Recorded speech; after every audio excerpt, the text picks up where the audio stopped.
Oh, we're gonna turn this down. Where's my earphones? I need a earphone thing.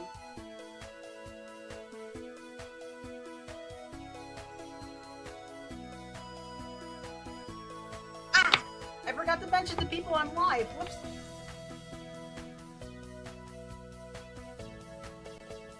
Okay. Stand by. Just need a.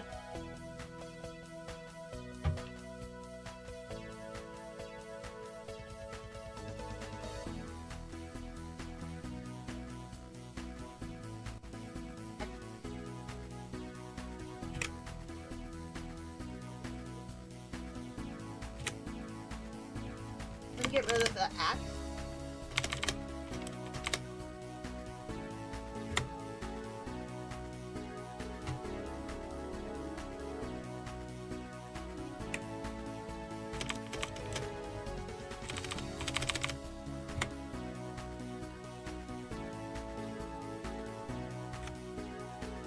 I always repeat the same thing.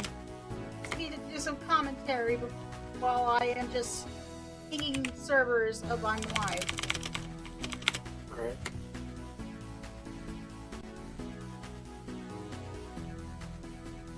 It was a fun short vacation we took. Yeah. Contacts chat, we went to hang out for a bit in person. Only for like 3 days, and then we decided, you know, little break.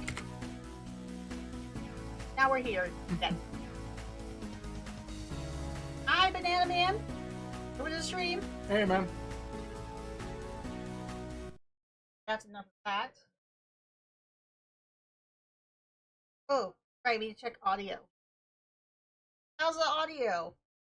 Let me go look at it on my phone.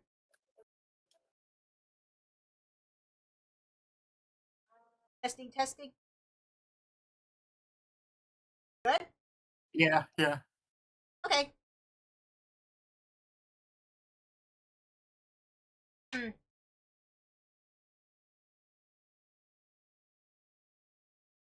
Let me get the game set up right now.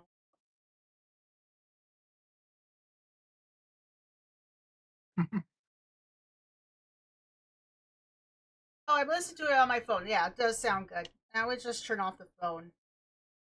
Yeah. There's a little delay. My phone is about to die, and I don't want that. That phone. Oh, I sent you the walkthrough thing to help me out with like endings. Yeah, I got it. Okay. Like hold this egg for a second. Okay, drops egg. Why you dropped it? Then hold it for a second. It's like not literally.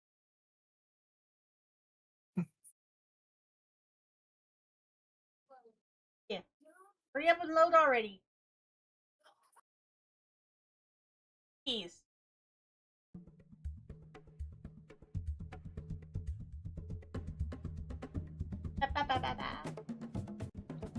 He'll never load? That's not true. If it isn't, what is this then? That's not true. That's impossible. No, it's improbable. Okay, last time we left off was in the bedroom.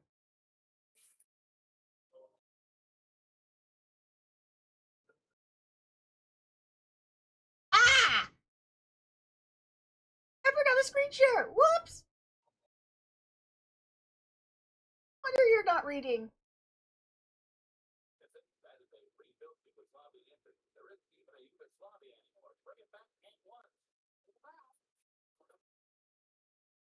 There? Yeah, I'm here. Okay. I'll have to look up exactly where exactly the bluffs are in the morning, but I'm sure they'll look nice. And if not, well, there ought to be something exciting there. Dot, dot, dot. Ah, it's bright now. After researching our destination and getting dressed, I did one last check of myself to make sure I hadn't forgotten anything. wallet, phone, water bottle, extra sunglasses, for instructions for the metro lines we have to take. I'm officially ready to go. Yay.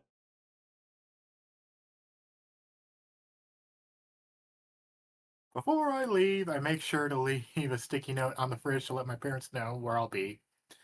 Maybe they'll finish watching daytime television in time to see it before I get home. That, Ha! It's only a short trip to the closest station to oh Olivia's no. neighborhood, and a short walk from there to her house. Damn it, dogs! You okay? Ah! You good? Someone just happened to knock on the door and the dogs barked and it's going to pick up in the recording even though I have it, I have the mic pressure down. That's fun.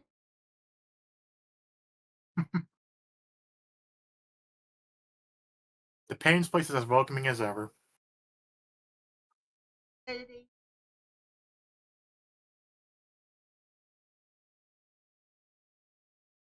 It's starting to feel a bit like a second home by now.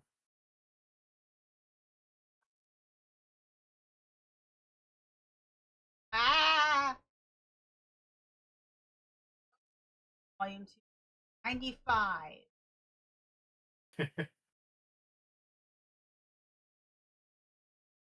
In the chilled weather, the yard's growth has slowed, but it's starting to peek through the thin layer of snow. I hope I'm not commissioned to mow now, too. Should let Olivia know I'm here. Yeah. I'm here, you ready? Still haven't gotten your phone fixed? Oh, you probably can't. No, he probably could. He's kind of rich. I'll be out in a minute. Is the door unlocked? Oh, don't come in yet. What?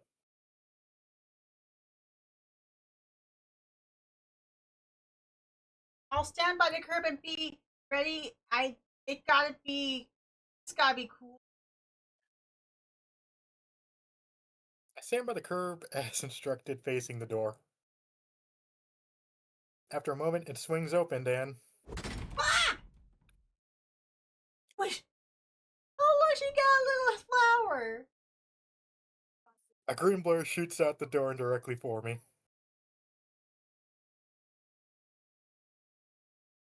I know better than to flinch. I do. I was flinching. Olivia's tail slams on the ground and breaks her to a halt with the stylish kid. You're here.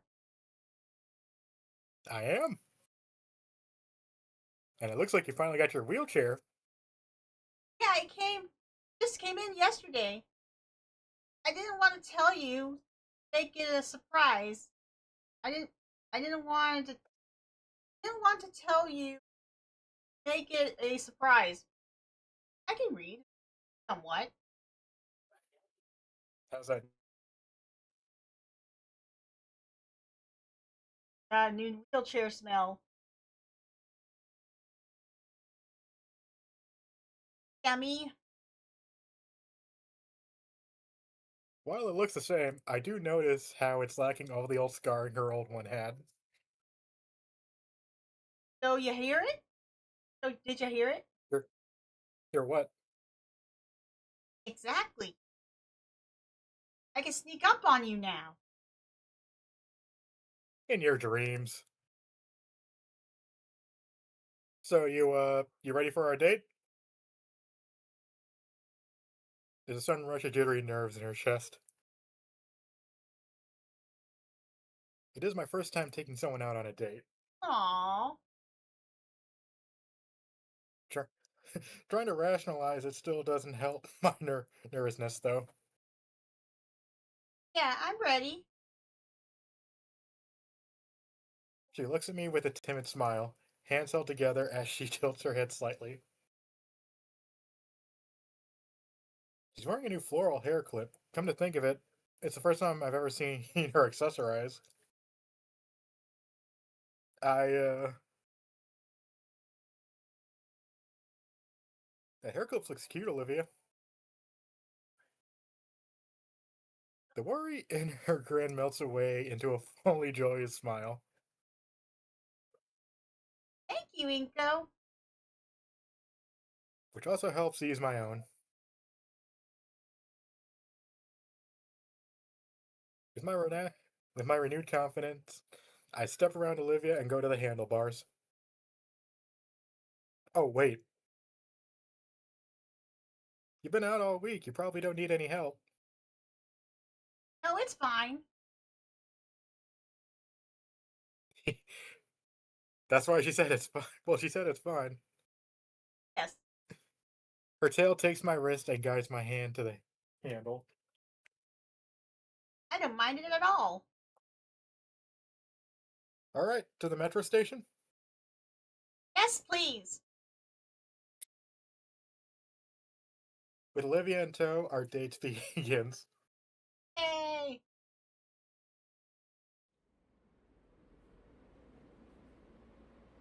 On the metro, I'm lucky enough to be able to find my normal seat. Olivia folds the seat up and places herself next to me. Something's different. I like Lights? Christmas lights. Oh no. Defrosting, guys. Hey, I can't. I swear they start setting up earlier every year. The white fluorescence of them combined with the dim lighting of the metro's lights give the cabin a more cozy feeling. I feel my photographer's instinct kick in, but quickly remember that I didn't bring my camera. And soon enough, the whole city will be covered in holiday stuff by the end of the weekend.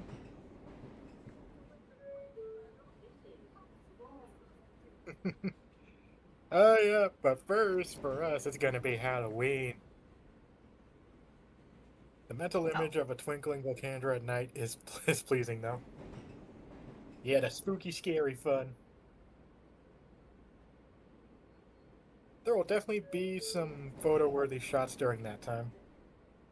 put the reactive on, guys. Now I'm bound. If I step away, I'm gonna go zoom back out. Sometimes. What did you think of all of it? What do you think of all of it? Decorations? I like them. Why wouldn't I? But what's your favorite? I think the reef looks pretty nice on the lamppost. I like, and I like all the crappy snowman and snow angels in people's yards. It always makes me want to make my own. What about the mistletoe? Yeah. Chap you! Actually, I'm curious. Are there any South-Pacific traditions that you guys celebrate during the winter season? Olivia cocks an eyebrow to my question. Yeah, I didn't know you guys celebrated into summer, so I'm just curious if there's any other Sauron-centric holidays I don't know about. Nope, just Christmas or whatever people celebrate around this time of year. There's probably no dedicated out of one despite of the cold. That's fair. That line.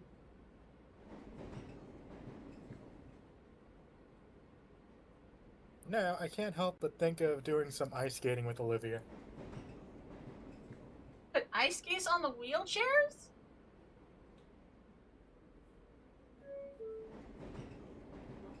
Surely there's a wheelchair access for it, right? As I'll have to look that up later. I look down at Olivia's wheelchair to imagine how it'd work with someone interesting catches my eye. Or something interesting catches my eye. There's a small compartment underneath her seat, almost like a chubby hole with some things inside it. What's that? Oh, I decided to bring my sketch pad with me. Decided to bring my sketch pad with me. No, since it's my first time going to Buffs, I want to try out the scenery while we're there.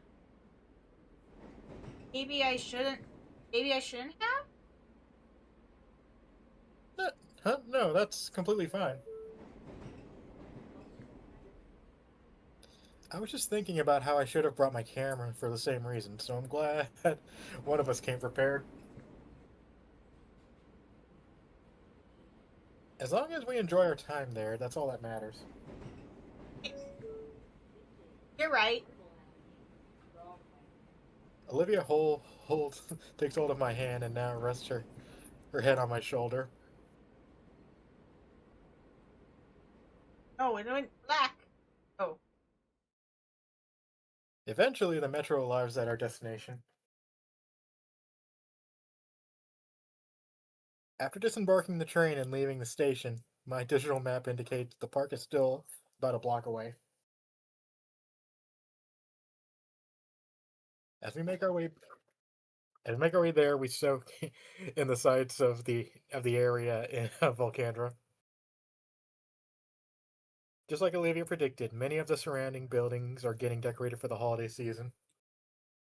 looks the same to me. I've never been around these parts of the city before. Only seen them on the car trips. So this is a first for both of us. I can only imagine what it'll look like once all of this is set up. Yeah, maybe we should come back here to visit it once it is. I like the sound of that. My neck and cracked. We enter into the park's main parking lot.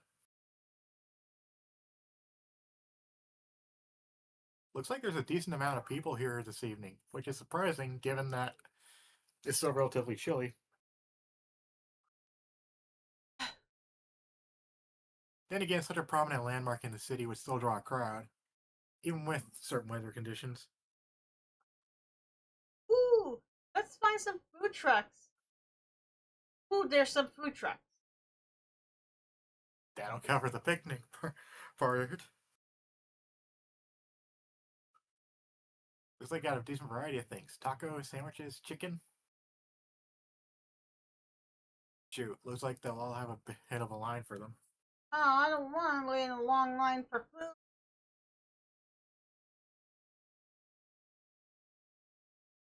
Plenty of time to do other stuff. Parts about food trucks, guys. I mean, the Waiting. ones at AX are pretty fast. Oh yeah, they were very fast. We had toyaki, chicken, chicken on a stick, and toyaki. Lots of good food. Well, I had the beef skewers. I had chicken. I'm not very hungry yet, anyway. I'm gonna make toyaki.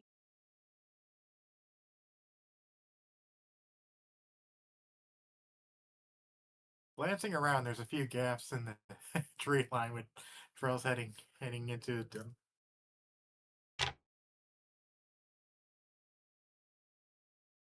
I'd wager they're nature trails.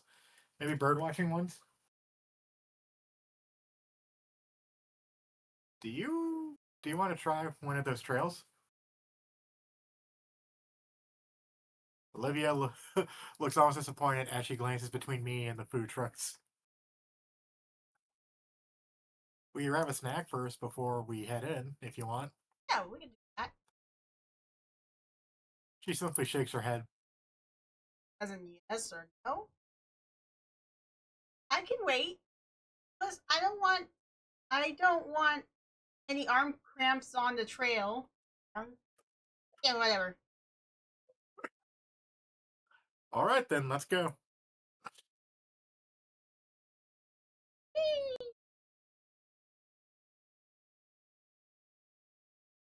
Olivia and I head towards the side, indicating where the trail begins, leisurely walking across the dirt path. So funny. The mood is somewhat dampened by the hikers to our front and back, but it doesn't make the natural landmark any less calming. Bless you. Thanks. Welcome.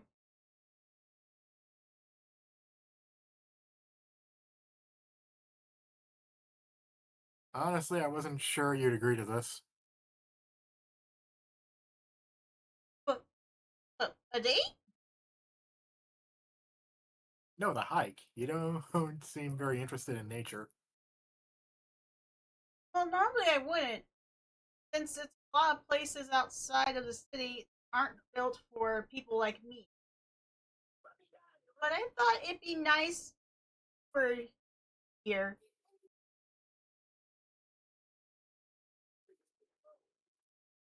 My heart flutters for a second.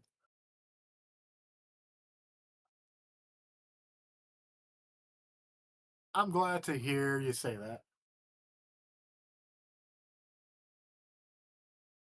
I think it's a nice break from how busy everything else is. Out here, it's just you and the world, isn't it? The whole world is an oyster. Yeah, I can see that. Yeah. You plan on sketching any other landscapes? I was planning before we got here, but I think it'll take too long. Just a sketch then? Hi, chill, pronounce What was it? chili, chilio. Hi, Chilio. Welcome to the stream. I'm Chelsea Bunny 3, playing Gator game, and this is Rias. He's a lion. Hello. Voice is Inko, and the dialogue of Inko.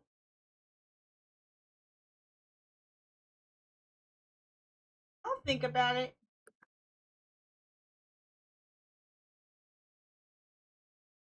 We continue for another few minutes admiring the passing scenery. There's less hikers than before. Why?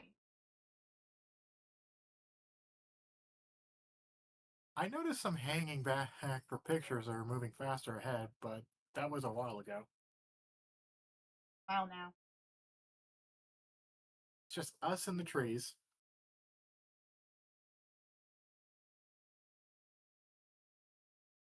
You think any of the others are into this sort of thing? Others? Liz, Damien. Nah, probably not. Sure, there's a lot of the green foliage for Liz to pop her head out of. Unless it's a service or something. Liz wouldn't be interested, and Damien is in setting ants on fire with a magnifying glass. I do the same thing. My mom took away the magnifying glass.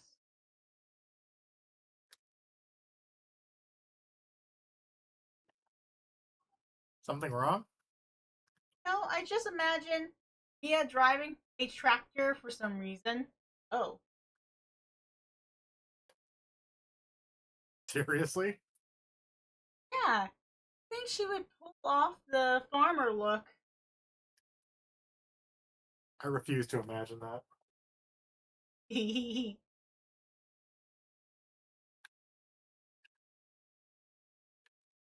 Regardless, a mental image of a Bernie wearing bruiser and overalls and a straw hat invades my head.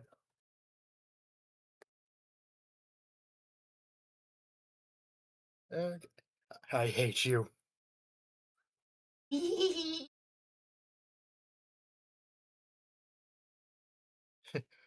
Shaking the thought from my head, I look around to reacquaint myself with the trail. Something's off. Gosh, guys, This place is quieter than I thought it would be. that's how that's how the woods are, city boy. We live 15 minutes apart.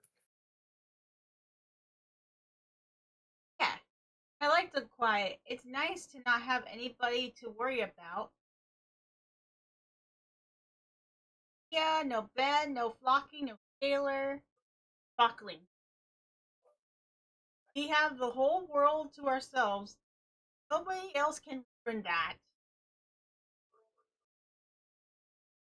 That's a good way of looking at it. I pat Olivia on the shoulder, and she lets out a low groan as she rests her head against my hand. Are you tired already? No, just enjoying us.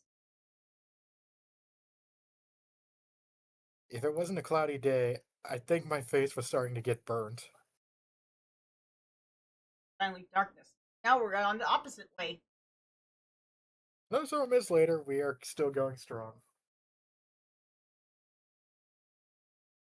Are you still doing okay?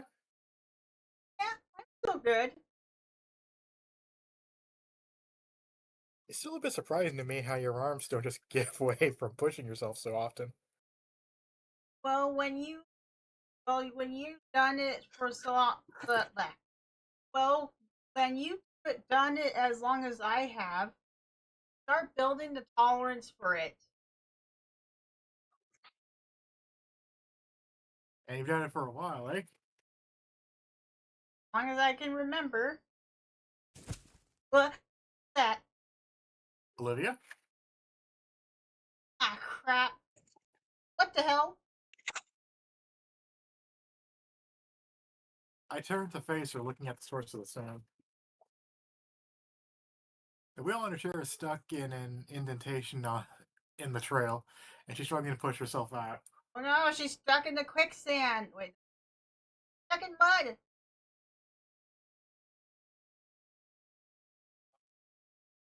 Without a word, I quickly step behind her and grab her handlebars, helping Olivia push herself from the natural trap. Thanks, Ito. But what was that? I'm not sure. Taking a closer look at the trail to investigate. The indentation that Olivia got caught in extends across the entirety of the trail. It's almost Oh like a. no. It almost is exactly like a.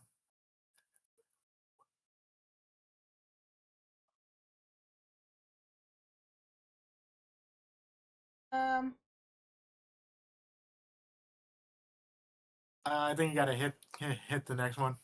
I know I'm trying to get rid of the bot Aw. as a first time chatter. No. Go away.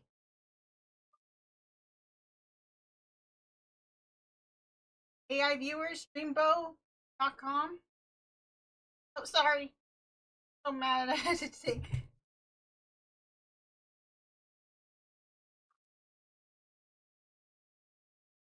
Um, you read something? I'm just trying to type in other stuff in the I, chat. you gotta hit the next slide.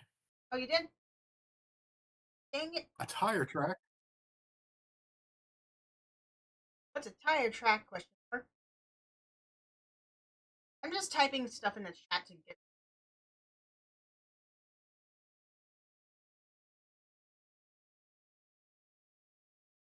I think it got stuck in a tire track. What's a tire track doing on a hiking trail? Maybe somebody got lazy? This place supposed to be pedestrian traffic only. But the wave of nervousness overcome me as I glance around from the birth of the trail.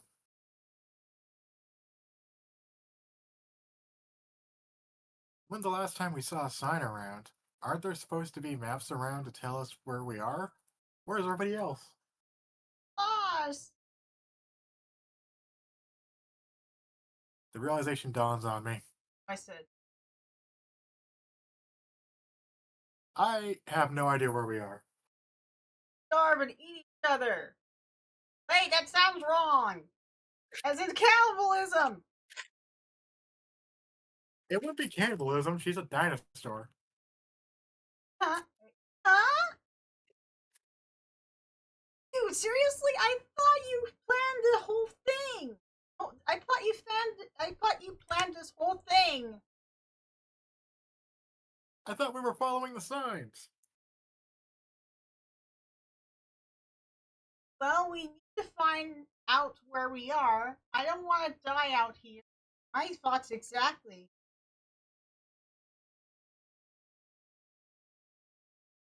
The trail has to lead somewhere, right? If we keep going, we'll find something. Can't we turn back? And risk getting turned around more? We can't be too far from something, just follow the tracks. Okay, I trust you.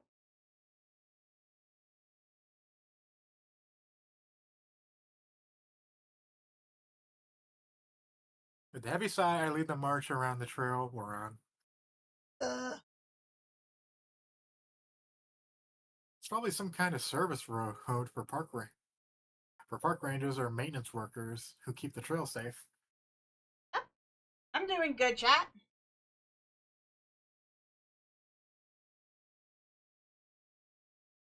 If that's the case, we're bound to run into something or somebody that can guide us in the right direction.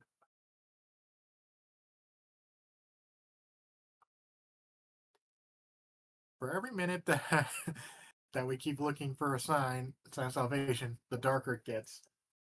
Oh, Olivia suggested that I use my phone to find the right directions, but but the lack of bars throw, throws away any means of travel gardens. just um use the phone for that. If you don't have a battery charger, your phone's gonna be dead.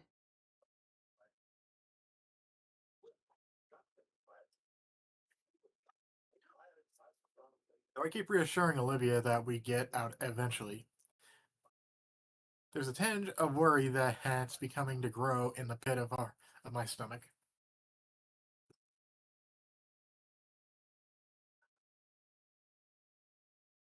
The last thing I want to do is spend a night in the woods. Embrace nature. At best, I know that as long as I have my phone's compass, we won't be moving in circles. So westward, we are bound following the trail at a more cautious pace.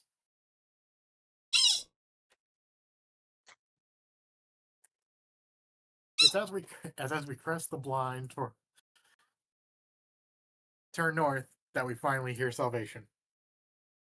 Oh, Why, hey there! Thank, thank Raptor Jesus, another living being. The scruffy-looking gent looks to be a park ranger. You two lost? Well, we sort of got mixed up on the trail and couldn't find any maps. Sounds about right. I'm as alter off around here. Anyhow, I'm assuming you two are looking for a particular site to see. yeah. Do you know where? Yeah. Do you know the way? He hums in thought for a moment, with his head sweeping left to right.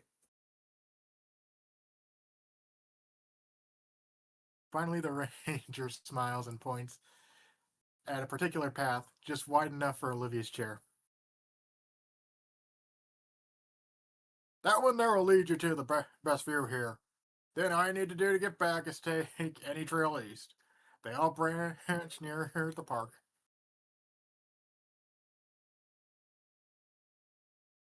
Thank you so much. Sure. Don't mention it. And call me Ranger Teddy. Thank you, Ranger Teddy. Bye bye, Ranger Teddy. Taking the ranger's directions, we go down the narrow pathway. The thin pathway continues for another 30 minutes. It only leads us to a secluded table and railing. Huh?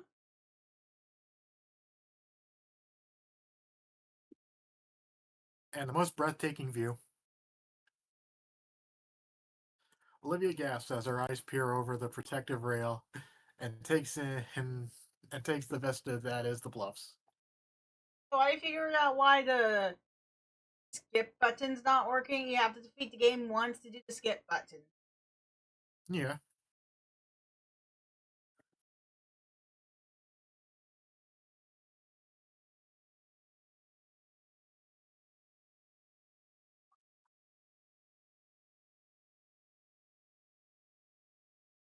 I can edge the number of branches.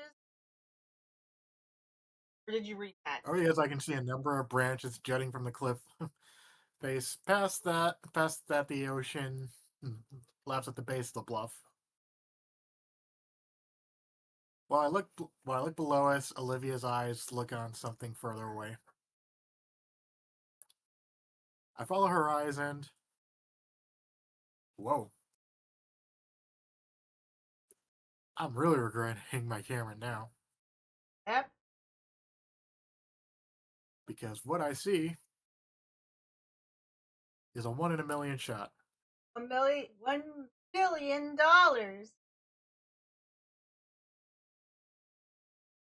Taking a spot on the rickety wooden table, I feel a groan beneath me. This spot must be the one of the less trekked to if the stuff here is in such disrepair. Knowing that, I feel the spot is more private. Like our own little view of Alcandra. Hey, Inko? Yeah? She holds out a sketch pad, giving me the sweetest pitiful look. We have time to Oh yeah, of course. think?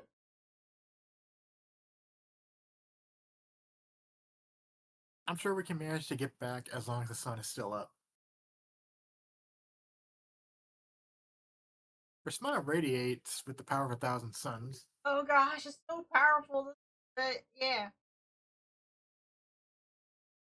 And her hands quickly flip the pad open to a fresh page and start to sketch on it. Compared to her deliberate strokes when painting or doing calligraphy, calligraphy, her sketch pad moves in quick, rapid strokes. Her head, her head is constantly moving between the pages and the cliff view. And her eye carries an ember in it, akin to when we'd gone to the arcade. Do you guys remember the arcade? I do. As Olivia is engrossed with the drawing beautiful bluff, I'm engrossed by the beautiful girl's drive to create. Still, time passes and the sun slowly moves lower and lower. A cool gust of ocean air blows over us, and I see the shiver run through Olivia. Checking the time, it's about 4 o'clock. I can only count to four. I can count to. Sorry, I just had to. I curse the short winter days because Olivia is out of time. Olivia? Almost done. The fade is almost fully used, showing a very rough duplicate of the cliff side she's been focused on. Her final touch was to add a simple signature in the only blank space she had left, holding the full drawing up in triumph. Wow. I know, right? The sheer smugness radiating from her grin lasts for all of a minute. Whoa. Wiped away by another ocean breeze that makes both of us shiver. Even her nose scrunches up in irritation as she sniffles heavily.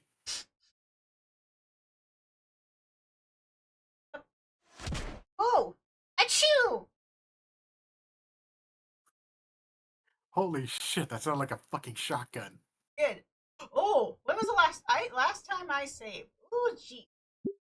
Save frequently.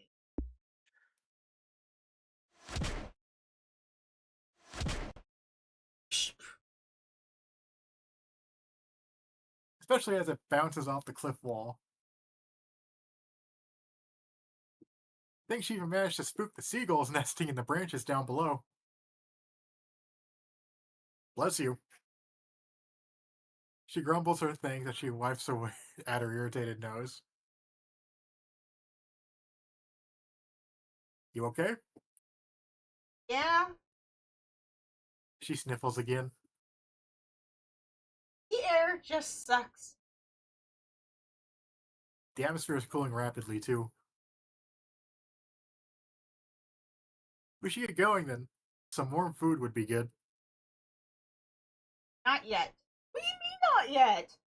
The food, warm. What? Sorry, I just crashed out, guys.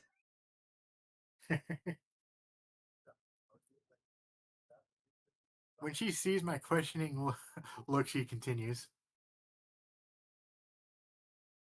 I want to see the sunset first. You sure?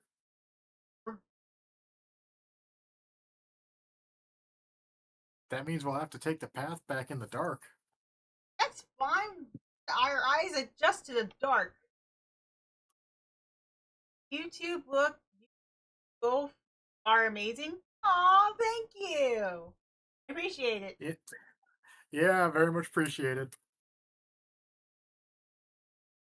Silly. Yeah, you're both silly. I mean, I am. Yeah. He's the lion's resident serious. I am silly, I can be silly when I want to be. but it's more fun when I. We'll be fine. Ugh. As proof, she shines her phone flashlight at me. All right, then. Instead of going back to the bench, I stand beside her at the guardrail. Well, the game color changed. That's cool.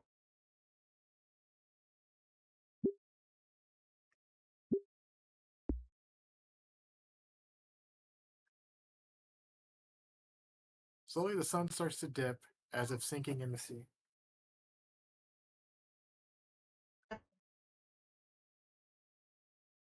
Just watching the natural world move on.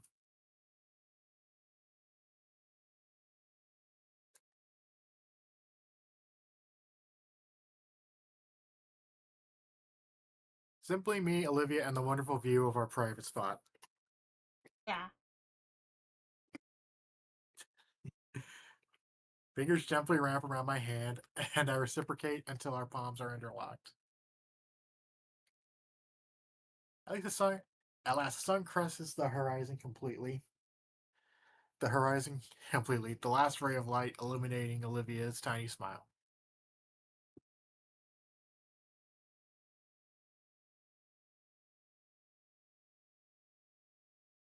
Thanks to Ranger Teddy's directions, finding finding our way back where we stand, our hiking journey was easy, even if it was a bit too dark for comfort.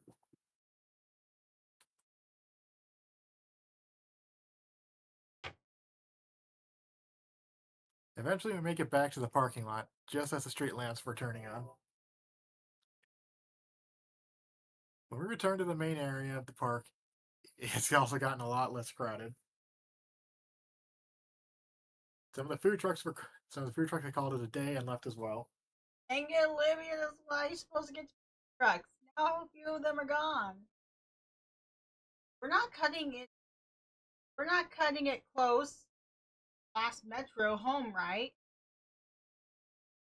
Yeah, the last one will be in another hour or so. Ew. I was worried I was taking too long. Then why do we have to stay overnight? Alone in the wilderness. I want to check out those food trucks now. Here, here. Looks like some of the food trucks are still around, probably to draw the late night crowd. And there's practically no lines for them either. Oh yeah, speaking of trucks, guys. When we were on vacation, there was like trucks near the Mall of America, but we didn't have any time to go look at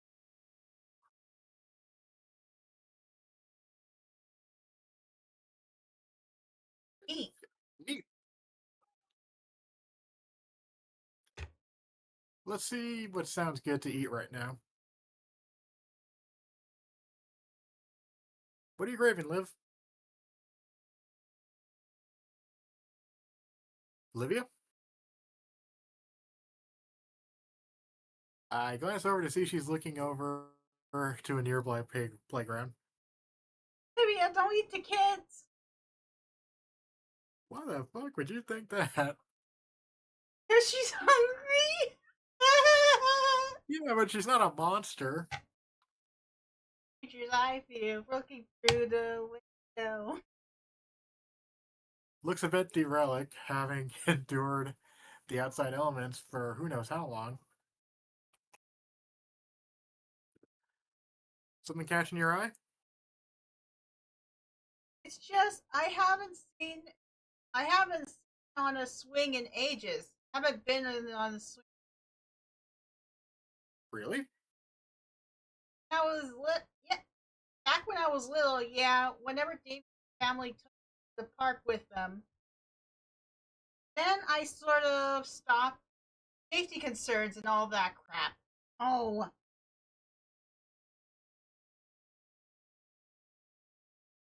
I'm sure the trucks will be here for a while longer. Would you like to try it? you sure? I mean, it's pretty late. Have the food trucks, girl.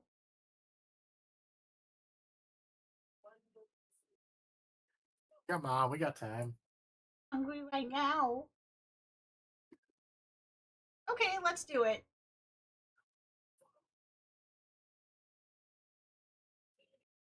Olivia wheels herself back towards the small play area of the park. Those I follow right behind, taking the short walk to examine the metal structure.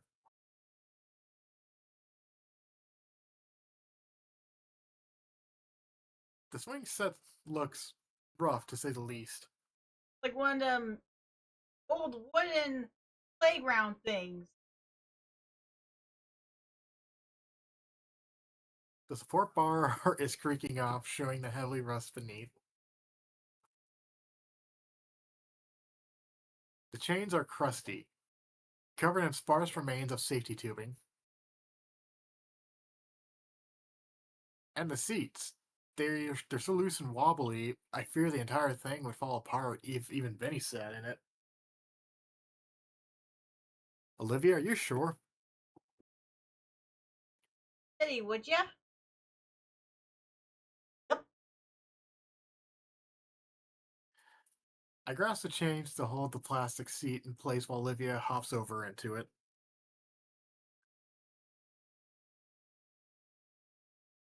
Metal and plastic grow momentarily as Olivia settles herself in.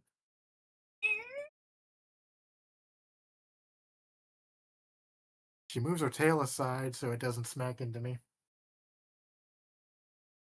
Well, Uh, gonna gonna start pushing. oh, right. Can't use my legs to go up. Olivia snickers for a moment as I place my hands on her back.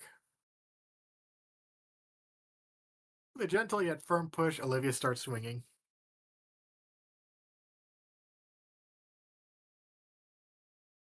It's a rhythmic motion now, to and fro. With every instance of her swinging back towards me, I push with a bit more force to increase her momentum. Eventually, Olivia starts pivoting her tail to maintain her movement, meaning I no longer have to assist her. So I position myself in front to watch her as she swung like a pendulum. The creaking metal becomes simply white noise as I look at her on her eddies with ease. The cold night breeze and the swing movements gently ruffle Olivia's hair. With a cherubic smile, Olivia's eyes close as she loses herself to the simple enjoyment through the air. To see Olivia having a moment where all her cares are gone, when there's no troubles or drama consuming her. See her truly at peace. It's an image worth 1,000 words, and one I hope I never forget. After a while, I sit beside her on the accompanying swing. Say, Olivia.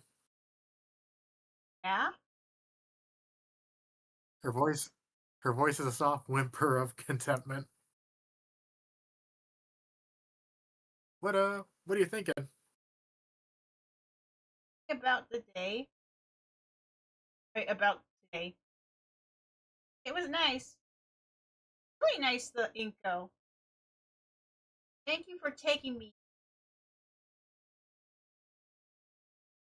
I'm glad you enjoyed it. I was worried. Don't How could I not? It's my first date. go. Yeah. About the formal. Finally! Oh, do you not want to go? Olivia's eyes open, and and I see them tremble. I want to go. Just stock Memorial. Oh, R.I.P. art teacher.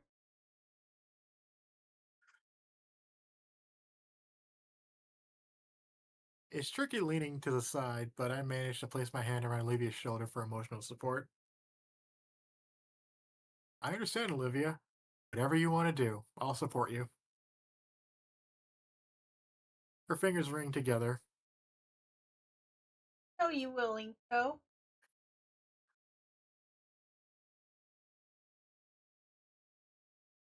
So, part me, bring the.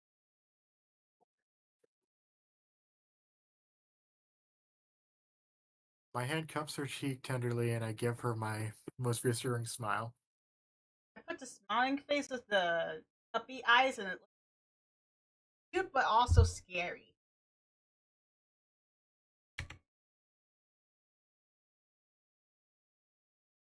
Oh, of course, Olivia. Her eyes close once more, and she leans into my hand, nuzzling against it. She sighs pitifully as I draw away, but still smiles. Thanks, Inko. I think I'm ready to go now. What about the food trucks? Damn it. I gently nod off my hand to Olivia, helping her off the swing set into her wheelchair.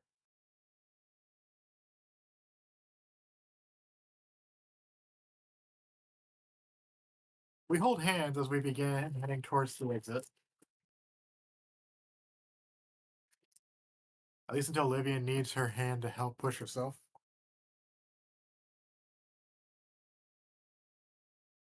I guess things won't ever be normal, but I'm okay with that. Good.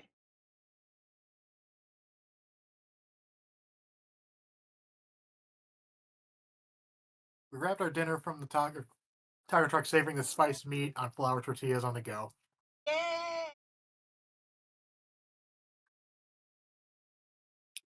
The walk to the metro isn't long. Before we know it, we're back on the train and racing back home. Oh, I made myself too tiny. Oops.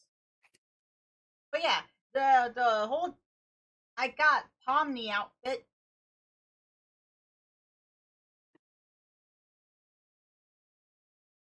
Oh,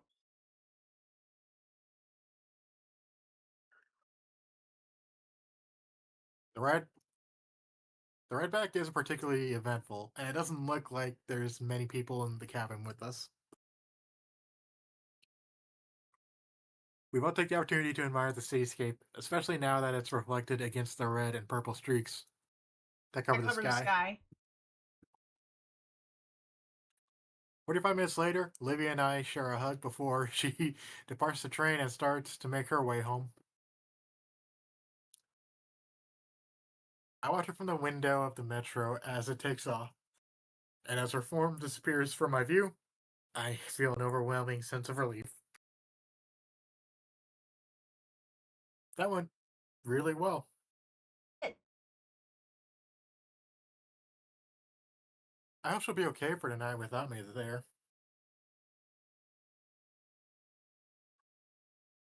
Maybe I'll ask Damien to keep an eye on her for me.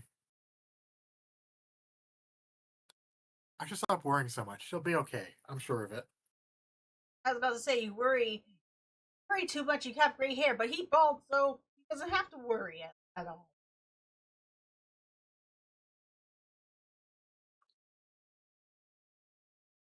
It's December. Winter of Volcano's Bluffs is officially here.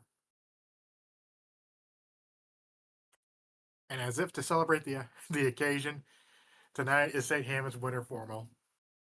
Hey, formal for the party, guys. Party like it's 1995.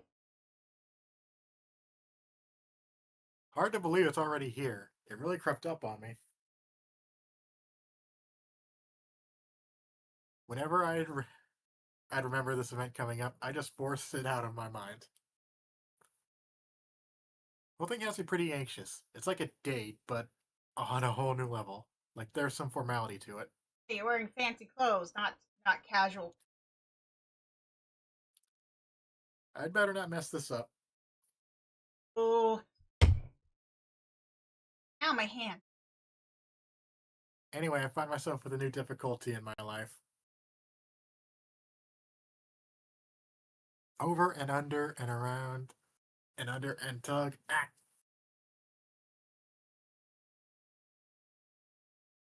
I reel and loosen the lethal neckwear from my collar, tossing the devilish cloth on the floor in frustration. I never tied it. I know how to tie a tie. Just hard.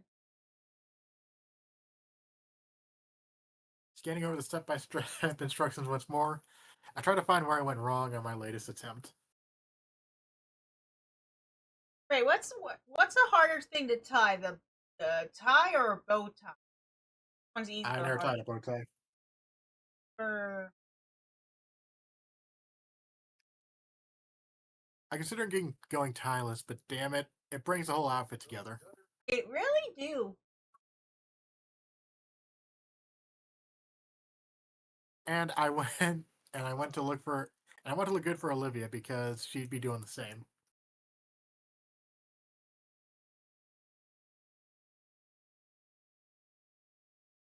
Picking the slim fabric back up, I noticed just how badly wrinkled and ugly it is. Time is running out, sadly. We still had class today, after all. Forget it. I have another shirt that works without the tie, and it still looks good. Yeah, Dumping the fashionable network in the hamper and swapping outfits, my thoughts travel freely. I like it. Everyone in the school is excited for the formal. So where's your tie? I couldn't tie it, so I decided to go with a black shirt instead. Though Olivia, she looked excited too, but there was something just beneath the surface. Anxiety, probably, for me, from Mystery Dawkins' vigil. Only Olivia, Ben, and I seem to remember that. The rest of school having moved on by now. Ben had kept pestering Olivia about her speech. Lydia, about your speech. Are you going to do a good job on it? Then shut up. Okay then.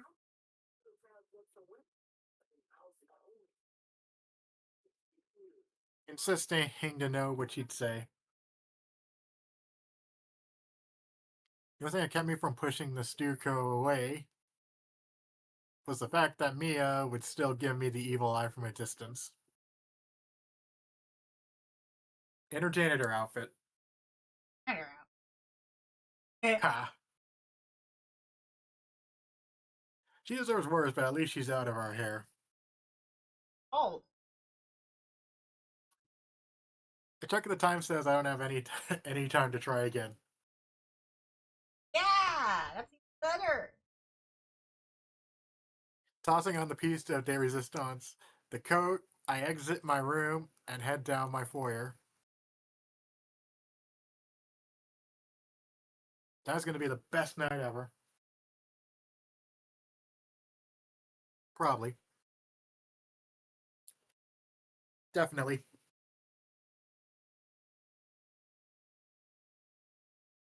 I'll make it the best night ever for the both of us. Where's the light? Black here. I head through the foyer towards my front door and wait, Dad's home. Still dressed in his work uniform, hunched over the bar with a half filled glass. He hasn't noticed me. Well, not that it matters. As I open the front door, I hear a low grumble from behind me. Back bar, back bar midnight. Grouse. Without looking back, I head out. Oh, it's been 1 hour since I'll be right back. It's quickly. The chill that washes over me is deflected by my formal wear. I can only imagine how hot this outfit would be in the summer.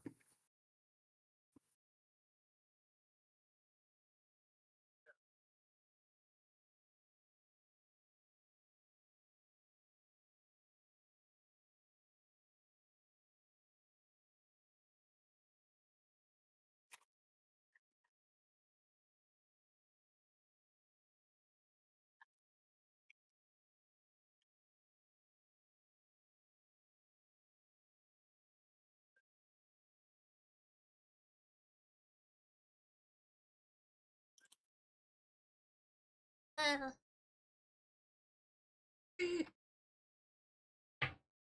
I'm back. Welcome back. Thanks.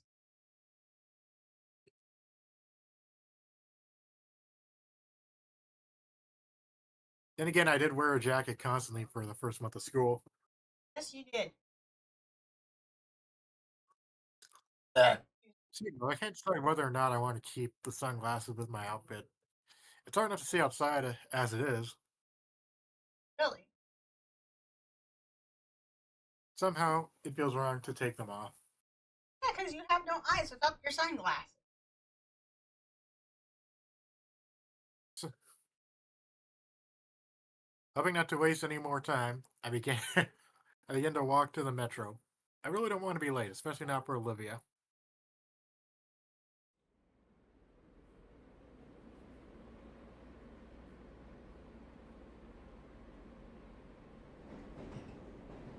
It's the same ride I've taken countless times this year, but this time it has a sense of finality to it. The rocky motions of the cabin are both calming and nauseating at the same time, and I find myself teetering between positivity and negativity. If there's one night that I need to go well, it's tonight. No dodgeballs to the face, no falling into pools, no harassment from anybody.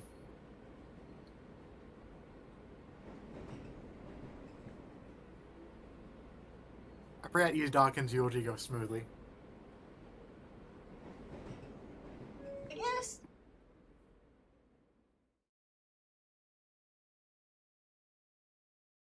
On a dialogue fast to get that you not.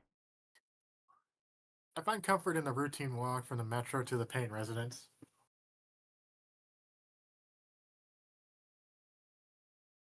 As I stand outside the house, I realize I forget to bring any flowers. But this isn't prom yet, so I think that's okay.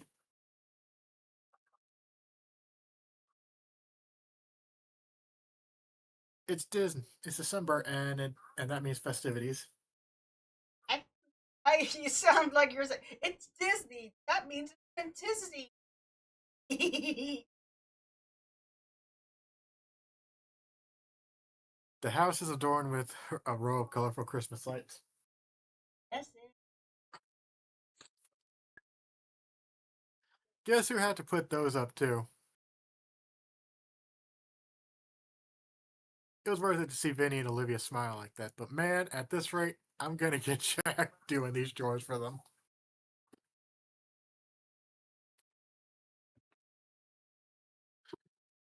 After a quick knock at the front door, I wait patiently for an answer. I hear some voices on the other side. Something about being too cold, I think.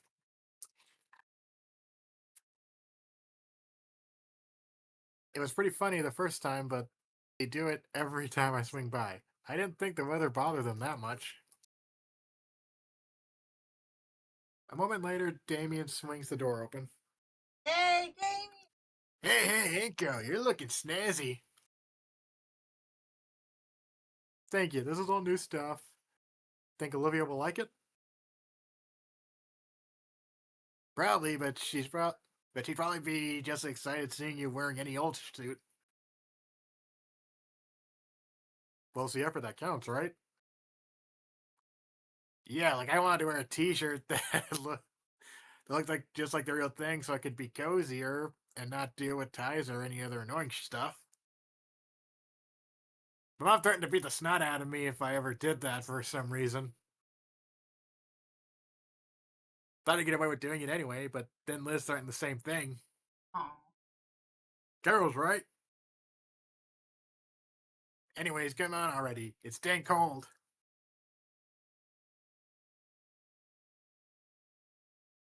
He slams the door behind me when I step in. The inside is also decorated for the holidays. Sophia must have spent hours decorating, as the living room is a tapestry of Christmas spirit. It even suffices it even suffices the air, with the internal heating mixing with the scent of sweets baking with cinnamon. I'll have to ask her later to take pictures of the beautiful holiday scene within the living room.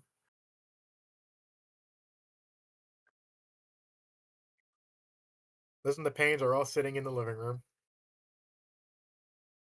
Or on her neck.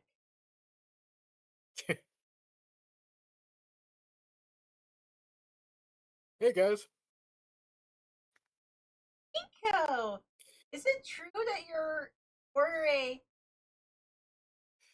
Shush, shush. I think it's supposed to be a surprise for her.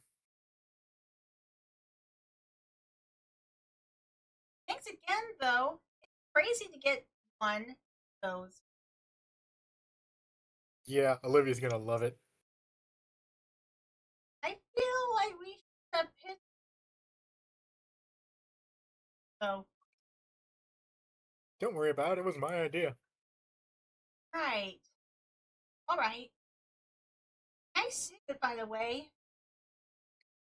Why, thank you. Damien noticeably takes a seat on the couch next to Liz and wraps an arm around her like it's no big deal. Damien looks at me and flickers his eyebrows. He knows what he's got. What a player. I should try that with Olivia.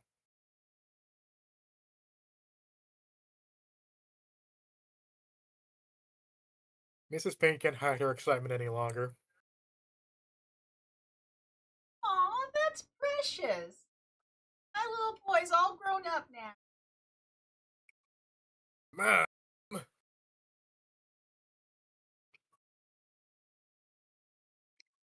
Oh, now, Damien. It's your parents' God given right to tease you. One day you'll be doing the same to your kids. You guys better not be like this all night. Where's Vinny when I need him? Went to the arcade team, and he went with his arcade art karate team. They are having a big sleepover. Not risking our little rascal messing up anyone's outfit before their big night.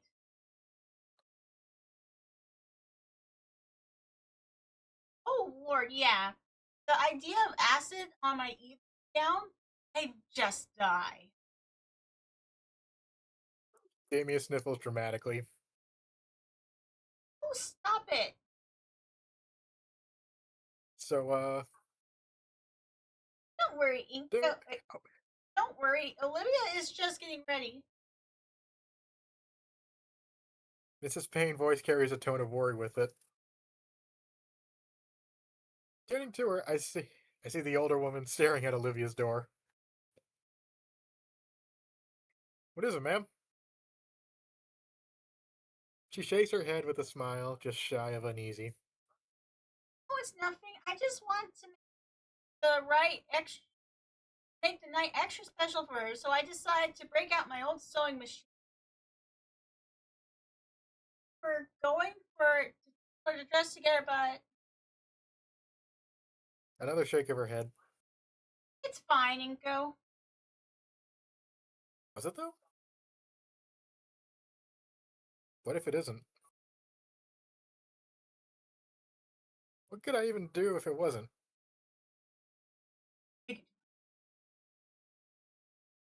I nod and lean back, letting the small talk between everyone else continue. My concern only grows heavier as we wait, though. And inevitably, Honk honk. that must be your ride. Oh dear, I'll go hurry up Olivia along then. My voice is quick to cut her off. I'll check, Mrs. Payne. How'd that Inko? All eyes are on me. All questioning why. I'll check. Damien, Liz, can you hold the driver off for a bit? Damien flashes a thumbs up and heads out. Liz's body following after. Don't take too long, okay? Her head departs at my nod. When I move to Olivia's door, her surrogate parents follow. Sorry, but could Olivia and I have some privacy? Please? Sophia almost protests, but thankfully Randy takes her hand. Better hurry! That driver won't wait too long now.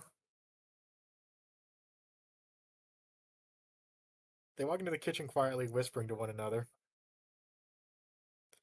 My knuckle taps on the door just hard enough that Olivia had to hear it. It's just like, he's pregnant, I swear.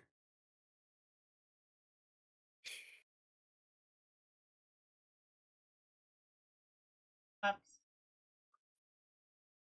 Olivia? My fingers wrap around the handle of the door and twist. Pushing the door open, I am greeted by sheer blackness. No. Sound of my blood pumping in my ears from Olivia's weak voice. Quick as lightning, my hand finds the light switch and flicks it on. And I see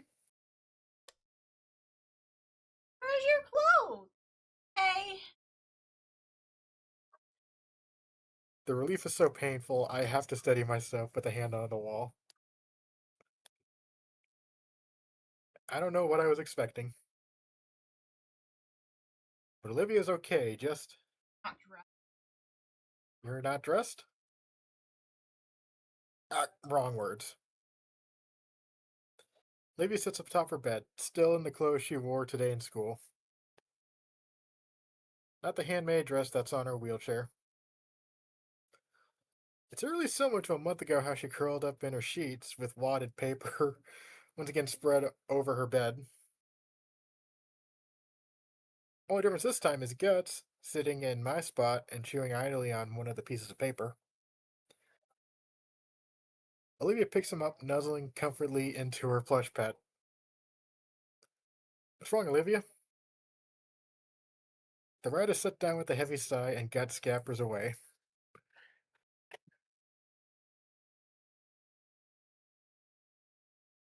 With my spot freed, I sit next to Olivia. I pick up one of the crumpled pages and unwrap it. To call Mr. Udaka a teacher is so unflattering. He was above and beyond that. He was beloved by all. The next line crossed out. The rest of the lines are crossed out. They're all variations of the same few phrases, put together in every possible combination. The strike through grows increasingly more aggressive with each line deemed unworthy. I pick up another sheet. Thing. It's the same thing. Each new page is just crossed out attempts to get the thoughts in her head onto the paper. Stop that. Olivia, are you okay? That's a stupid question. No, fine. Just up and I'm still not ready to say goodbye. Well, everyone else is gone. It isn't it? I understand. You don't have to give a speech or anything if you don't want to. Olivia sags and sways until her head is laid softly on my shoulders. Oh. I feel her fingers intertwine with my own and finally allow her anxiety to escape with a heavy and slow exhale. The mist of tranquility is then shattered by a blaring horn. Honk! What is that? Oh crap. I'm going to the still clicking on the thing anyway. I take my phone out to see the half dozen texts from Damien and Liz, all of them expressing their need to hurry up. My need to hurry up. Go without us. Come on, hurry up. Everything okay? Dude, you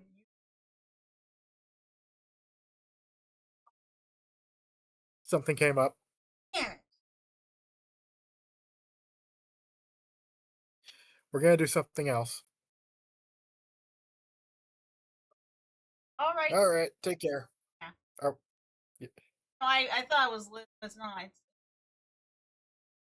with the weight off our shoulders, I let my phone fall into the bed next to us. I told him to go ahead. God. Oh, I'm sorry. You don't need to apologize. No, you spent all this time getting ready. Auntie helped me with the dress, but I can't do anything. Come on, Olivia, don't worry about it. I don't need to get. I don't need to go to the winter formal. I just want to spend time with you. Aw, how sweet. Oh, it would be fun to go to the prom. And we can still do that. So, I wanted to be still. I don't want to sit around here. Not again. Well, we could go somewhere. Any ideas? Nothing, nothing come to mind. We just take a walk around and see what happens.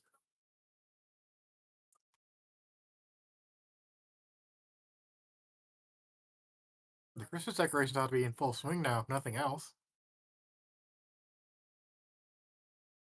It takes a few minutes, but Olivia's eyes begin to light up.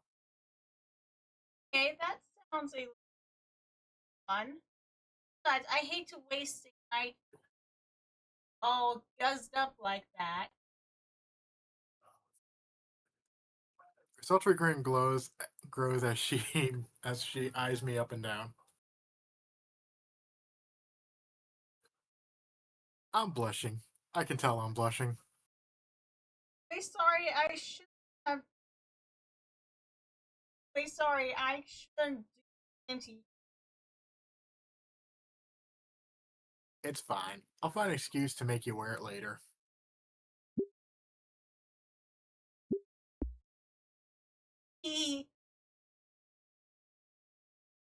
You want to go now? Yeah, help me up. Sure. Thanks.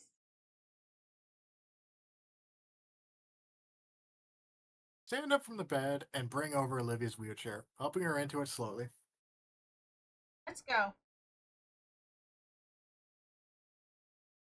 Grabbing the chair from behind, I guide Olivia out of the room and through the deserted townhouse.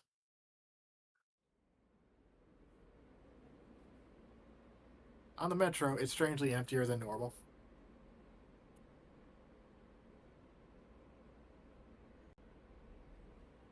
It's just Olivia and I in the car for sure. Once. Now that I think about it, everyone is going to be at the formal, so it really is just Olivia and I tonight in general. The metro gently slays us back and forth while we wait for the stop. I glance over at Olivia through my sunglasses. She turned back, staring out the window, drifting through her own head as she repaints the world in her image. Hello there, Shells. How are you? I'm doing good. We're supposed to go to the prom, but Olivia didn't dress up. Now we're just something else instead.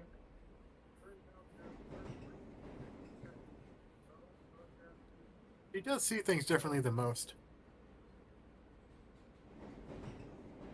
Okay. Yeah, I'm trying to get all It's a the good endings. I'm trying to not stick too much on the dialogue, but the dialogue all the time. man. Is this really okay? No, it's not. Doing it anyway. I get the feeling that this is one of those things that she's always going to regret. Not that I should have forced her to go or anything. Still, I should probably try and do something about the situation, but what? Our stop is another 8 minutes. Hmm. So is it just need to see how the endings are like? Yeah. My head fills with thoughts of my empty home, and I consider.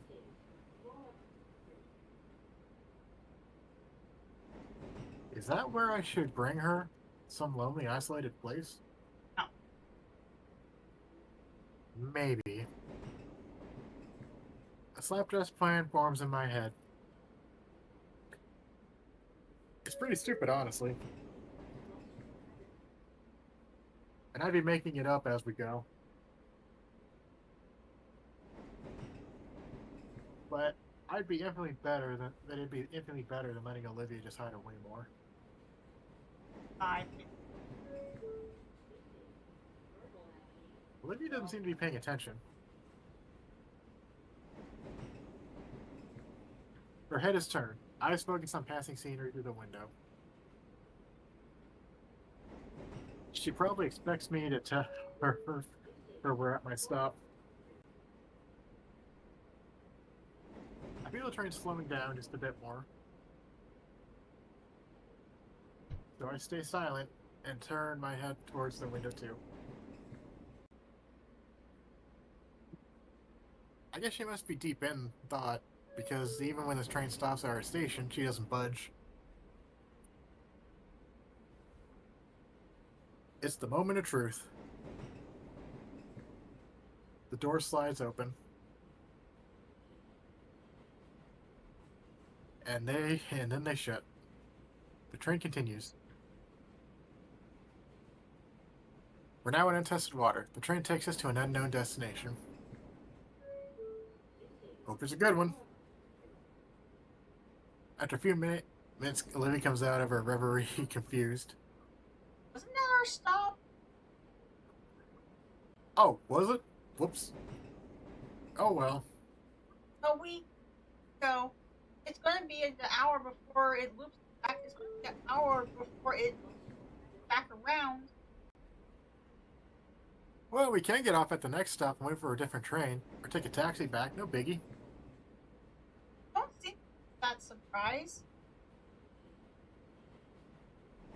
Well, I'm looking at it like an opportunity. We can go do something neat, something neither of us are expecting now, right? Yeah, I guess. I think that would be pretty cool, yeah. The metro starts slowing to a halt.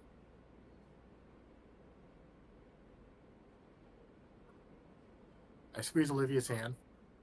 Using my hand? Adventure? Yeah, adventure.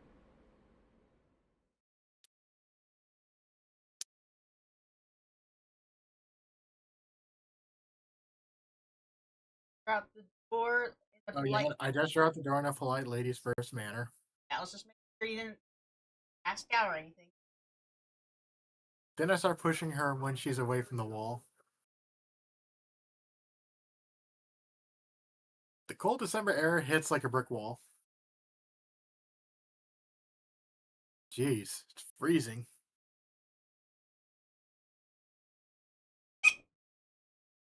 We exit the metro onto the carefully placed stone path.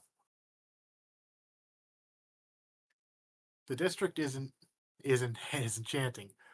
Older buildings faded, a faded stone and brick with colorful light, casing them in a magical glow.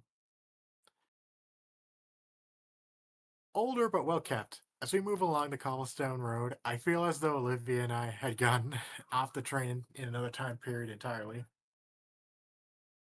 Gaslights decorated with tinsel replace the modern street lamps that normally light up the sidewalks.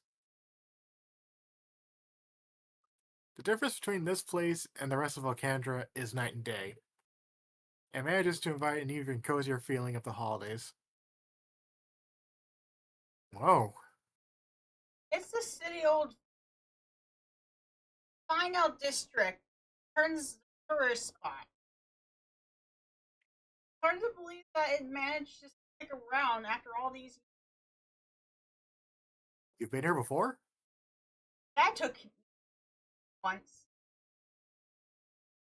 So, what do they have around here? Restaurants and shops, usual stuff that any tourist spot's gonna have. I think it's where a few small art exhibits around here too. If you want to see those, Sounds good to me. can't catch me. We continue walking down and admiring the district side by side. I'm gonna go put on some again. It's the fish head again. There's a few other dino folks around the area, but noticeably clear that they were well wrapped for the sake of heat retention. Is that the Hitman lol No, reference? Maybe it's a movie reference. for a video game. Kitty. Thick coats and thick points and puffy jackets for the primary apparel, and some added scarves and beanies to further aid in keeping warmth.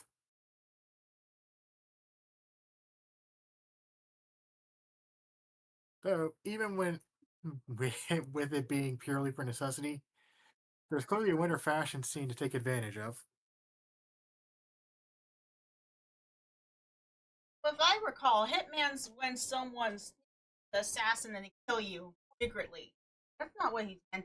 That's not what he meant. A small but noticeable chattering noise pauses my current train of thought. I look over to Olivia, who's doing her best to stop herself from vibrating in her chair. Only now does it dawn on me that Olivia's hoodie is the one thing that's shielding her from the frigid climate. Hold on a second. Oh, I quickly undo my coat and drape it over her. the thanks.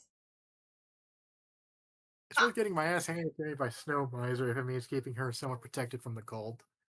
Caught me off guard, so I joked about it. Okay,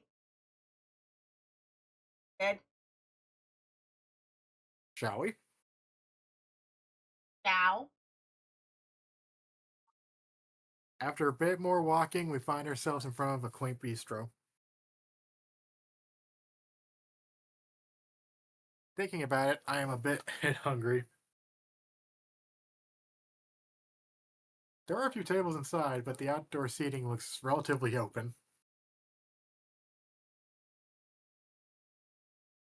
And there's even heat lamps near each table.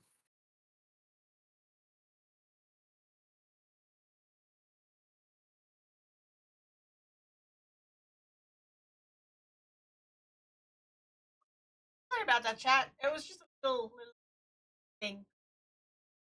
Probably heard it on your end because I had it for stream. And there's even heat lamps near each table. Oh, I remember that.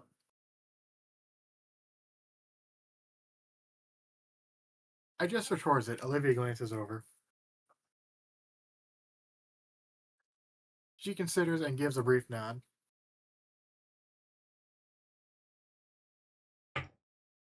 When we enter, we share a mutual exhale as the warm embrace of modern air conditioning welcomes us.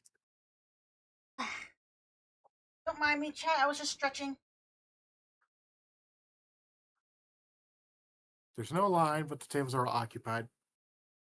Idea reservation. Oh, the tables are already reservation. There's empty seats. Oh. The waitress behind the counter is sympathetic to Olivia's shivering, though, and offers us the patio table beside the largest heat lamp outside. That's important as well. Yeah, it is. Oh, also, guys, I heard on the news that a kid let a spider bit him so that way he becomes Spider-Man. Stretching is important. Muscles. Yeah.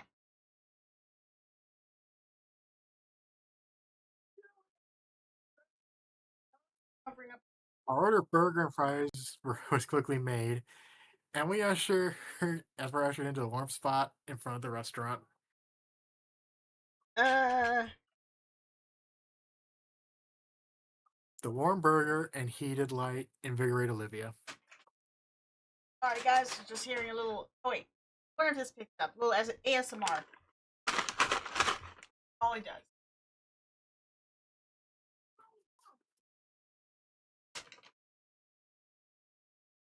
I hadn't realized just how bad the cold weather affected her, and I feel relieved as I watch the color return to her scales. And as she recovers, so does her appetite. As I slide my plastic basket of fries to her, I notice that the little square has gotten more populated. Despite the cold, several dino families fill the remaining seats. Some with food, some just taking advantage of the heaters. Something going on? Poke Olivia and gesture around, she shrugs. Oh hey! After a few minutes, an oddly dressed group crosses the middle of the square. Compared to everyone else, they're very underdressed for the weather. It doesn't seem to stop them. Wearing fur vests and ugly baggy shorts. There's 10 of them in total, a family of feathered raptors.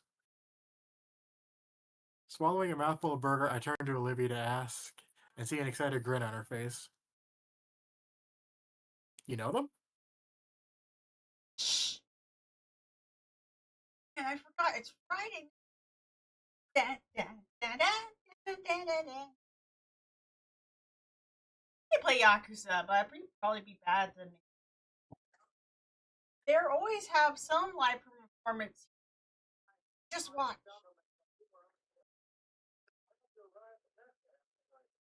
Shh. Whoa. Ugly looking dinosaur stands out front with a microphone. He must be the leader, ringmaster? Good evening, everyone.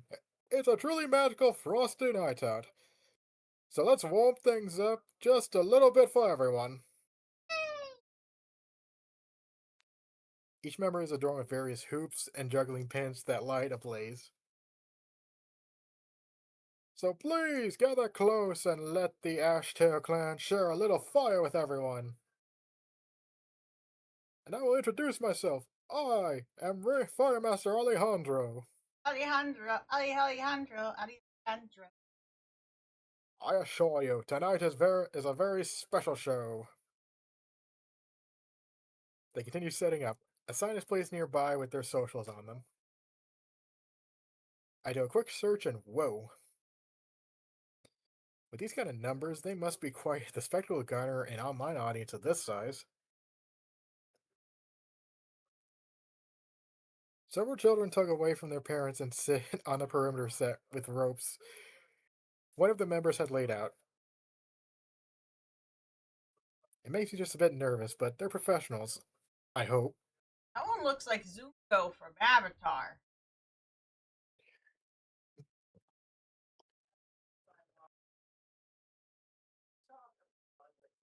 We begin with the traditional Bateria del Fuego.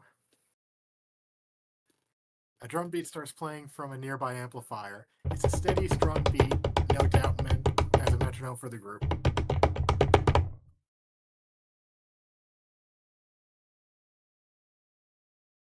After a few seconds, the troupe begins dancing.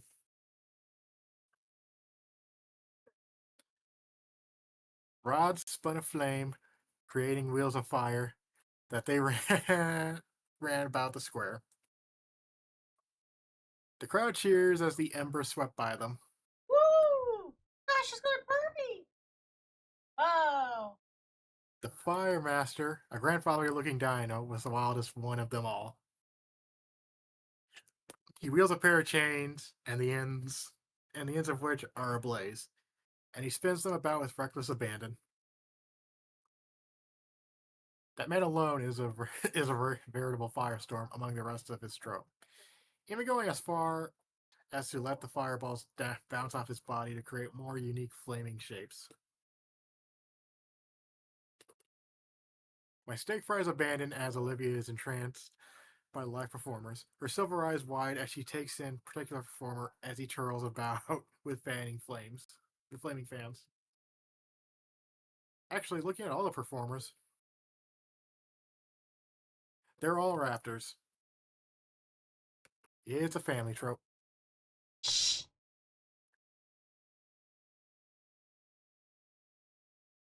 Indeed, all 10 fire dancers look to be a single large family. Though there were some minor differences between them. The biggest one being small flourishes in their vests and props. Tempo of the beat hastens and the swirling flame dancers move around their elder more swiftly. Then, all at once, the drumming halts.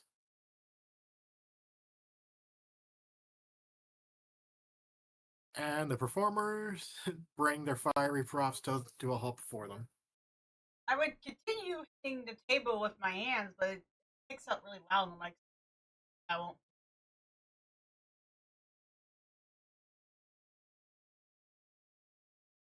The auto leader chain swings straight up, the twin fireballs hanging over him for a split second.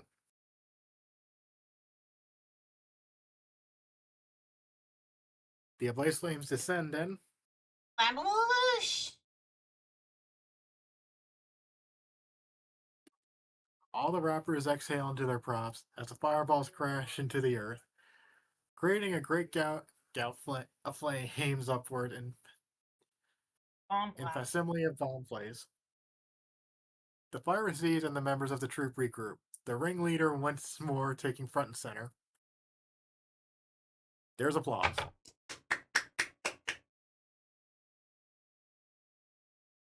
A lot of applause. Clapping, clapping, clapping, clapping, clapping. I didn't even realize it was clapping wildly until I was clapping wildly until felt my palm sting. The other dino motions for the crowd to quiet down, and once we all are silent, he makes us he makes to speak.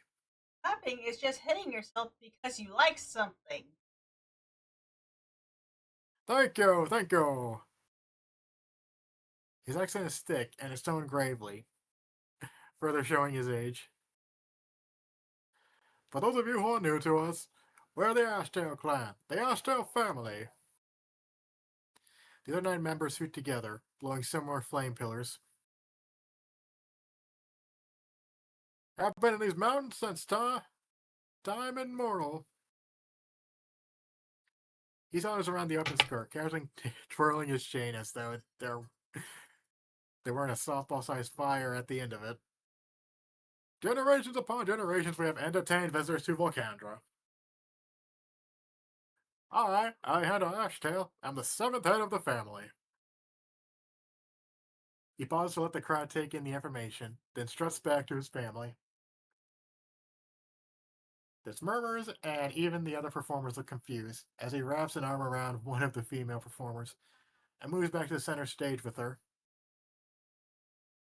And this is my granddaughter, Michaela.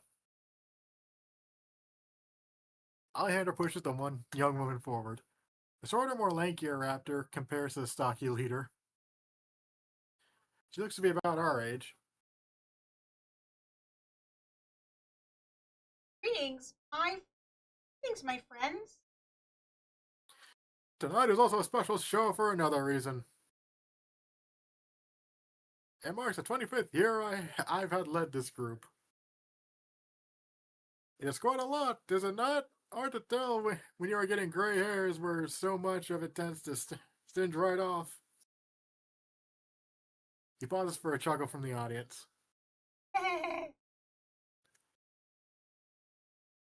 However, the sands of time stop for no one. So, that being said, it is time to step out of the spotlight and give the new generation their time to bask in it. As I take my leave, it is with great honor to declare that she will be joining the ranks proper.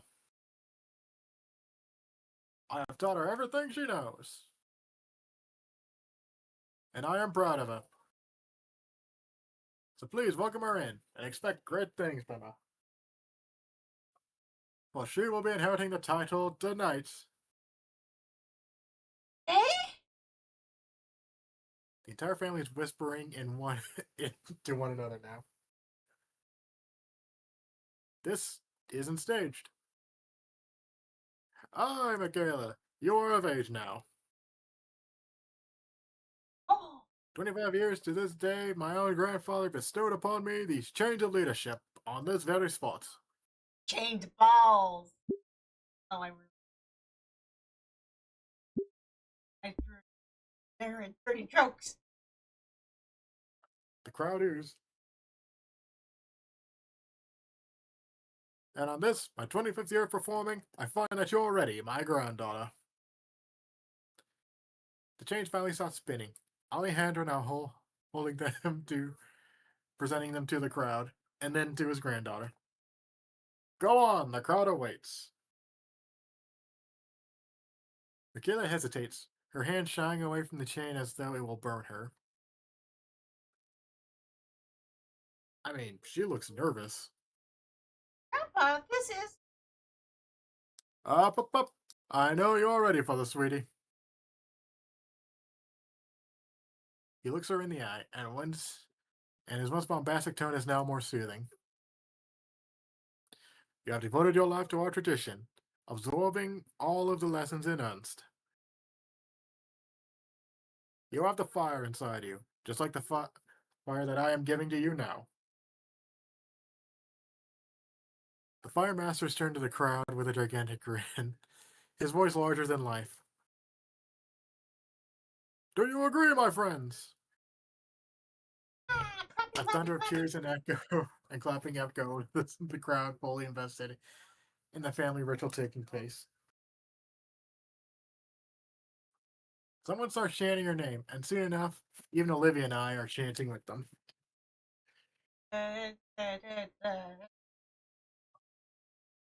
Equila. Michaela, What? Michaela, Huh. Michaela.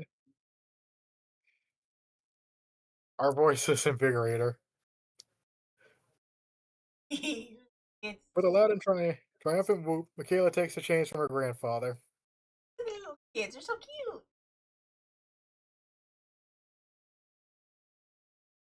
The balls of flame spun once more, far more widely than she hollers uproariously along with the cloud. Yes, Michaela, now go. It is your show to run now. The old Dino meanders back to with the rest of his family, taking out Michaela's abandoned baton before taking a seat amongst the crowd near. Us. My friend is with great honor as the eighth head of the Ash Trails. The other performers once more exhale tall pillars of flames. Let's continue the show. Wait, let the show continue. With a gracious somersault, a new drum beat plays through the speakers, and the dancers begin to move with their flaming props. The new member moves with elegance. She's clearly had a lot of practice. That grandpa. Oh, hey, what's that? What was what? Oh, oh, just flattered. I saw it in the corner of my eye. What's up? Aren't you observant? I just feel for him a bit. Fire Master? Why? In a way, it's kind of sad. The great Alejandro will retire, and his granddaughter will take his place. What's he going to be doing for the rest of his life? Firing? He loves this job, and he just retired. He's never going to do it again. He's going to enter his twilight years and know the best is behind him. That which? That what? It's what I worry about. Olivia looks back at the show. The newest member dances elegantly. The performers laugh and hoot in the square with their new leader of the trope. Compared to her grandfather, she's far too energetic. Her flourishes and sweeps are far faster than Alejandro's. But even still, for snippets of seconds, I would see some worry cross Michaela's face, questioning herself for her movements or something.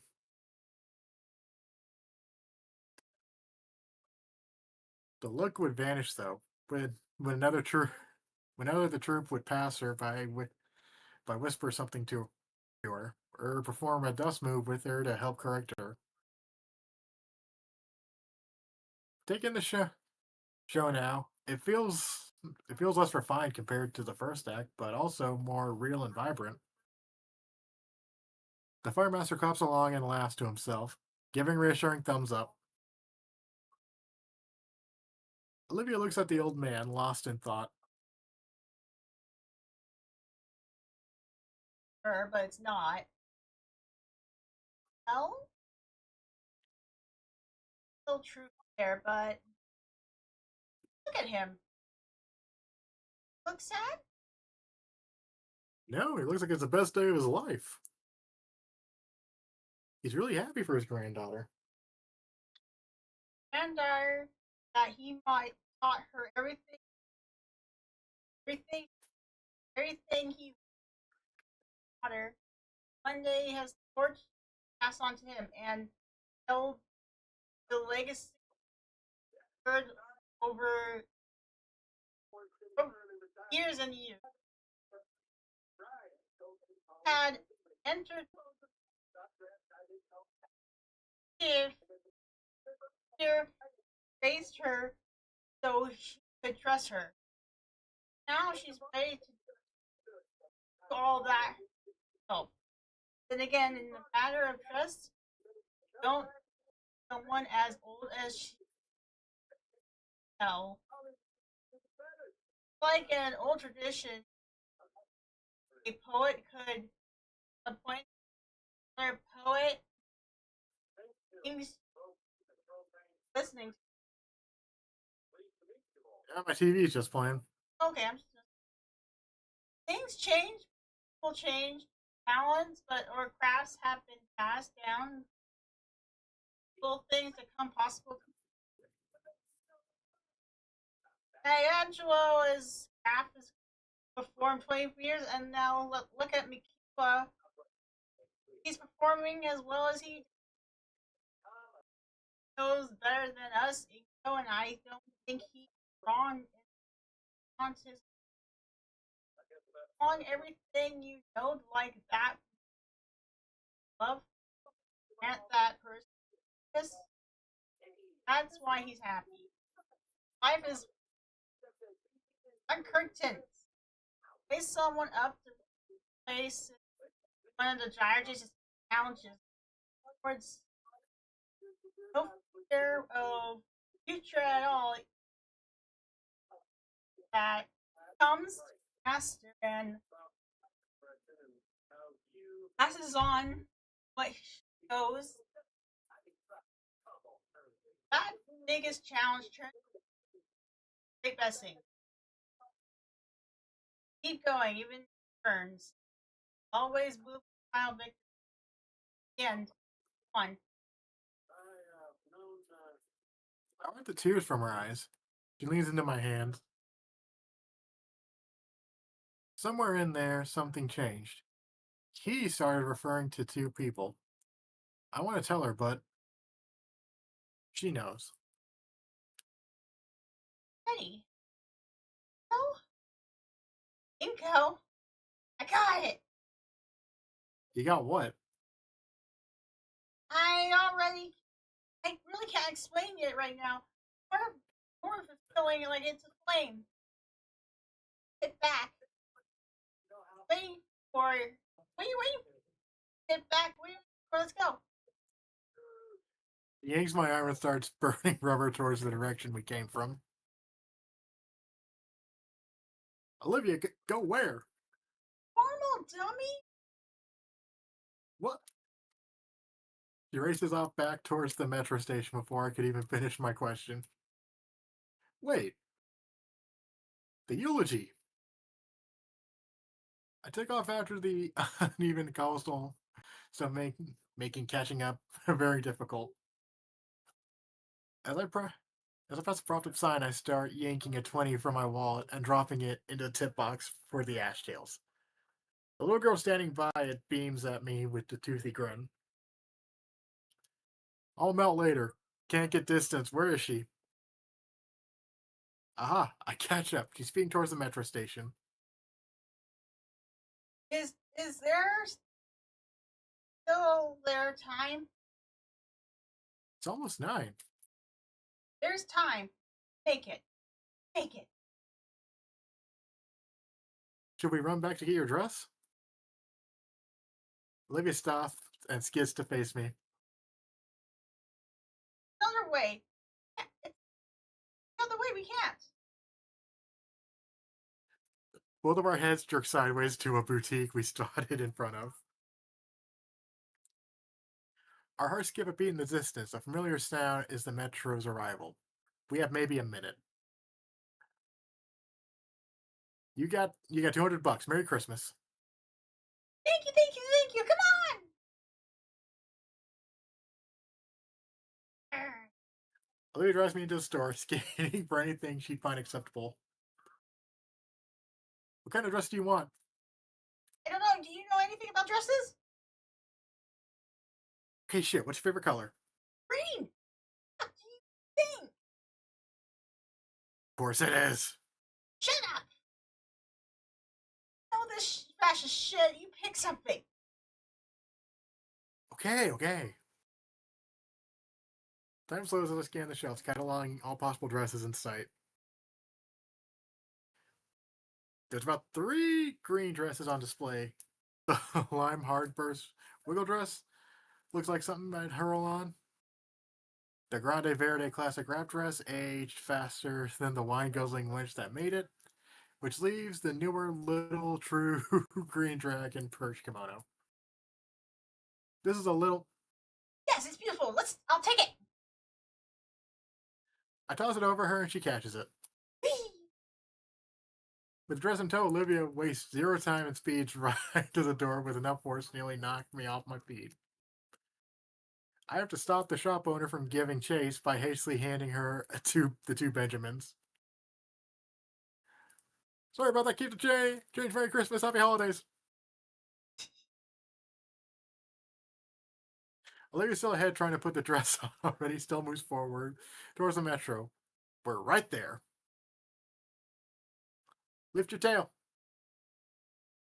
She understands and quickly shifts her tail in an upright position before I grab her handles and keep rushing forward. I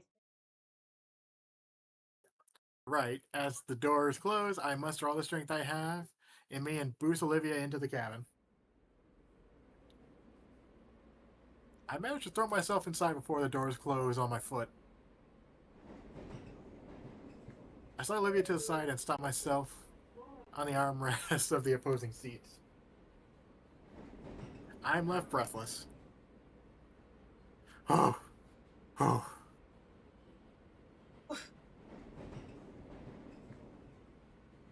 The heck are you out of breath for? It's intense. Are you alright? Yeah, I'm fine. Finally catching my breath, I sit in the seat normally. Olivia moves into her spot and keeps struggling to put her dress on. She tosses me her hoodie. How does this work? Olivia waves the kimono around like a signal flag, confused as to what goes where. Here, let me help you out. I bought a smoking jacket a while back. Shouldn't be too dissimilar to wearing one of these, I think. Oh, jacket? I didn't smoke. I don't. I just thought it would be cool to have. I help Olivia off of her wheelchair and onto the metro seat, since that should make the process easier. Takes a bit of trial and error and a quick snoot tube tutorial about, but we eventually get the Naga Juhu band and kimono on. Totally aced that pronunciation. Yep. After making sure all the knots are tied securely, her tail is poking out of the accommodating slit in the back of the dress. I help Olivia back onto her wheelchair. Yay! Oh, how do I look? I take a good look at Olivia in her dress. Even though this was the last minute, she still managed to take my breath away. You look beautiful. You're just saying that. I am, and it's the truth. Wait. Whoops. Wait. You still have to take it? I reach into my back pocket and pull them out, offering her to see. She takes one and stares at it intensely in her hand as though it were gold. 7 p.m. 10 p.m. She glances up at the terminal, 9:30. Fuck. You can make it. It'll be close to the speech. I might go a bit over the limit, but take it in the last minute, okay? You want? Olivia starts hyping herself up.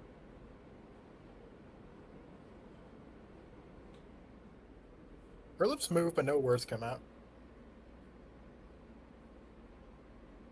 Olivia's head would occasionally bob in approval or shake in disapproval, too.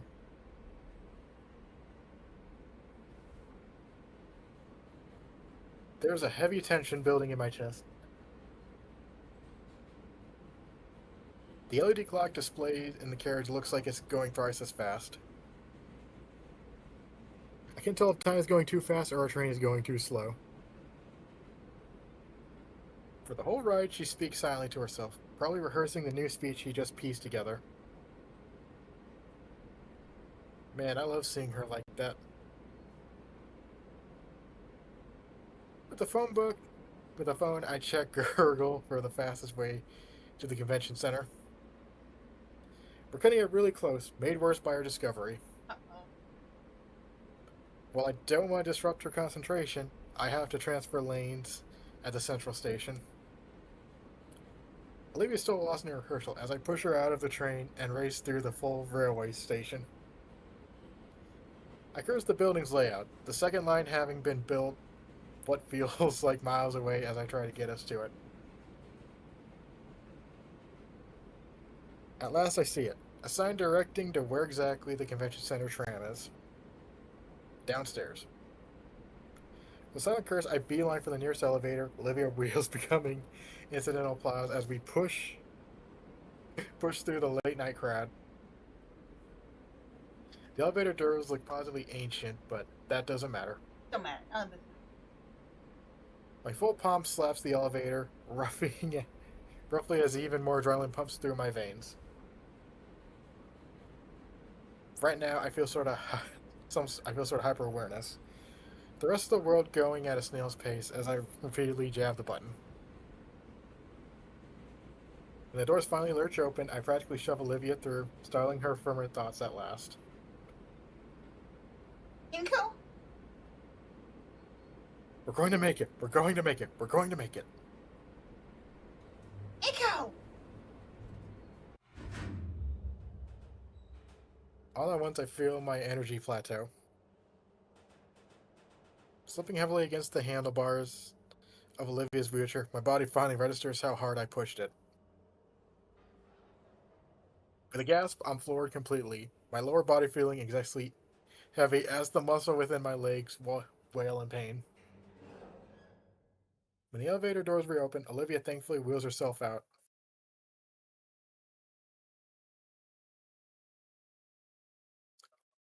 I hang on to her handlebars while I drag my feet after her.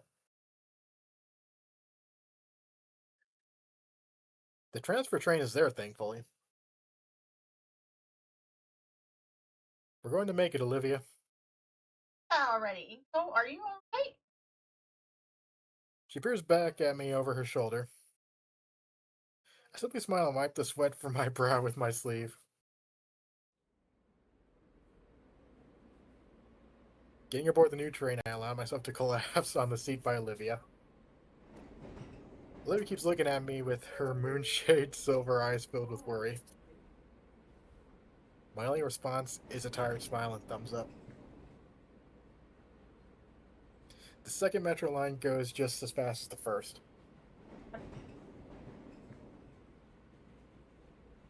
9:45. I don't dare interrupt Olivia here. She continues mashing all the right pieces together in her head. It's not just a speech, it's another part of her she suddenly awakened to. No? I glance over. She offers a hand and I take it. So happy.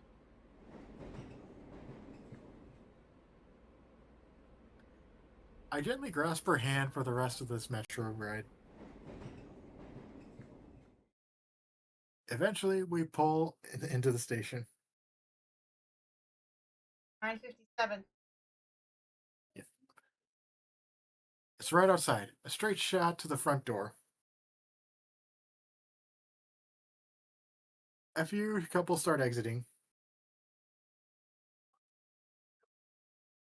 That's fine. People leave these things early all the time.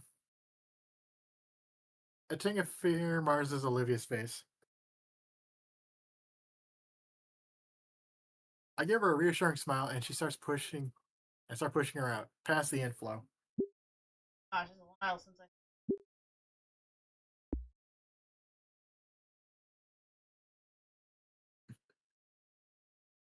The convention center is just up ahead, covered in what must be hundreds of feet of sparkling fairy lights.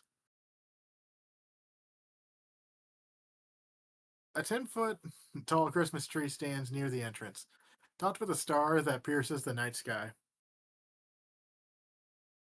I turn the corner into a parking lot and the chatter of million couples entering cars or walking past us to the metro. My pace slows to a walk. We can't be that late, could we?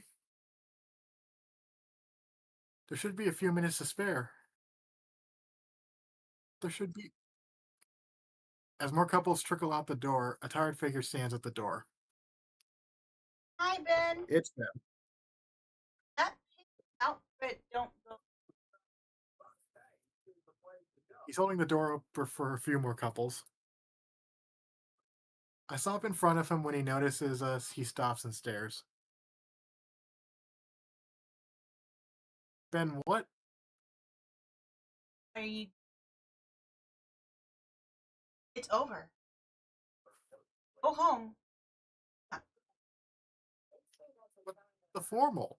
It ends at 10. Ben raises an eyebrow. Everyone should be there, just getting ready to leave. I peek past Ben. The place is nearly empty. Like it's like the Doctor Watson or something, trying a serious voice. I can be out by 10. 2 minutes passed. Oh, no, no. Look, Ben, it took some time, but trust me, we got it. We can call everyone back. Use a speaker or something. Just let Olivia do a last minute speech. Last minute. Fucking kidding me? Olivia made an omen. Omen? Commitment. Made an amendment. Failed. Again. Like always, you throw this pity party for yourself, and someone else has to pick up your plaques. Shouldn't been dropped the act. Shouldn't have been dropped the act for Edakin. Well then, Olivia, you won. Abandon Edakin so you can run away with your boyfriend, and nothing ever happened. Congrats. Fuck you, Ben. Dude, holy shit.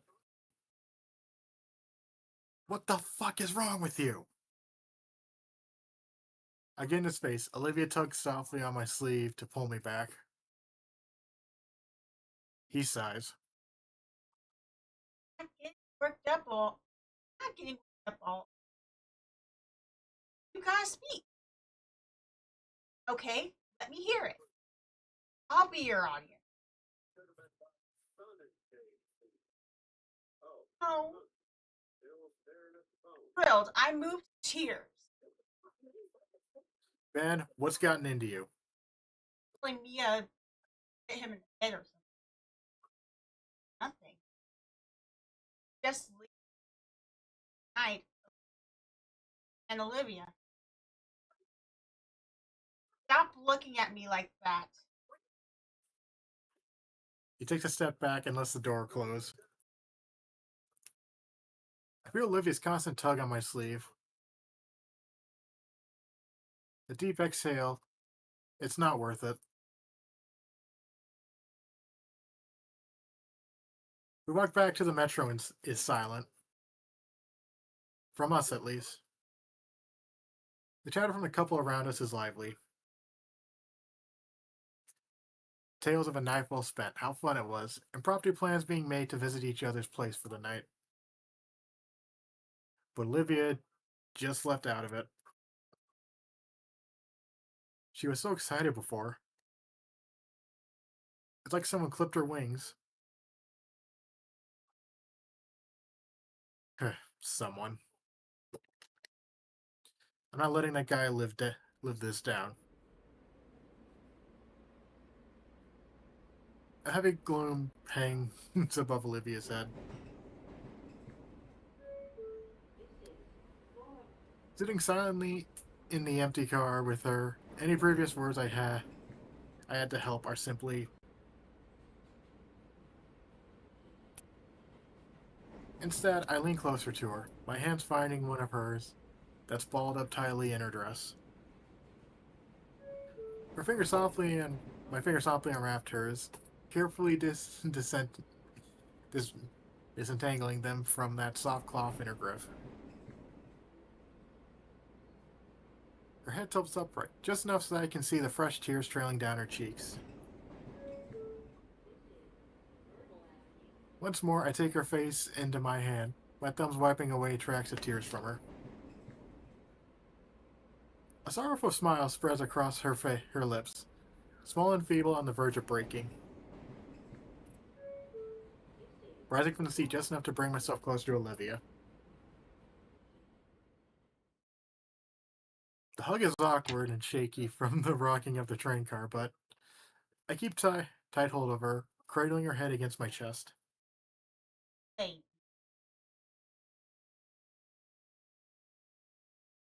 Olivia's tears soak into my jacket, already ruined from our failed attempt to get into the formal. I couldn't care less about the damn thing, though. All that matters right now is being here for Olivia. how weird. Darkly. My front door easily opens enough as I slowly wheel Olivia into my house. I don't know who's more tired, but I know for a fact I need a change of clothes. Olivia? She simply responds with a non-committal grunt. I need to change out of this. Another grunt. With a gentle sigh, I set Olivia's hoodie on her lap. I'll take you to the guest room so you can change too, okay? A third grunt, but with a nod.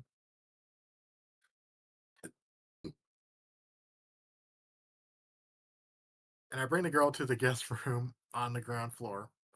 I scale my stairs slowly. Once again from Olivia, I finally feel the full weight of my exertions tonight. My arms feel leaden. My legs are wobbly jelly. Come on, spaghetti. He's nervous. They want to collapse and sleep drops violently on my shoulders. But I find the strength to haul myself into my room. It's a struggle to remove the sweat-soaked cloth from my body. Removing the undershirt almost made me slam my face first into a wall. No? But What? Ow. The cool hard floor wood of my floor feels amazing on my scalding hot back, even if my tailbone feels bruised. Olivia kneeling in the doorway back in her usual hoodie. love some beef spaghetti. Love. Correct. Yeah. Seeing her concerned look helps to dull the pain. I'm fine. Good. Knocked himself out. I know, right? Boom.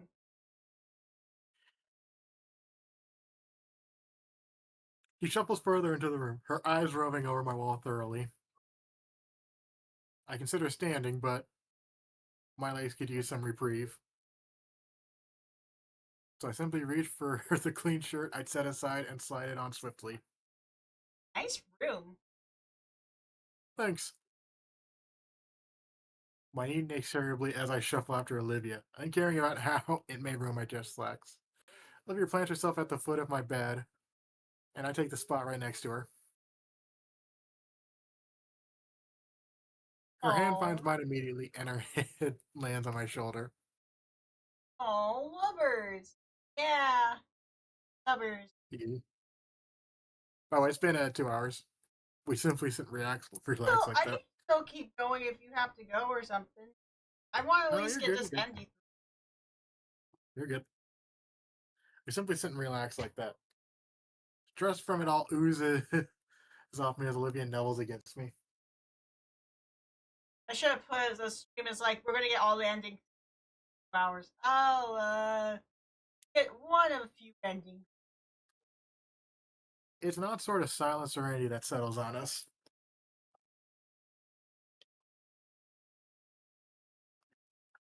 No sound at all, except for how breathing, each puff of air taking with it more and more of our worldly troubles. No, no, Her voice is soft and steady. sorry about tonight. It's all my fault. It's I lean my head against hers and shake it in rejection of her statement. It's fine, Olivia. I don't blame you for anything Ben said. but but if I realize it sooner. I shake my head again. What matters is he figured it out.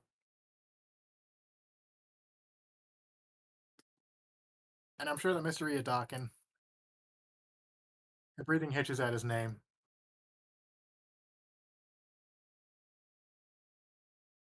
I mean, you understand what's important. Yeah? Her head bows in agreement and presses her silky hair against my cheek. Get get Dawkins that drives a Dilla.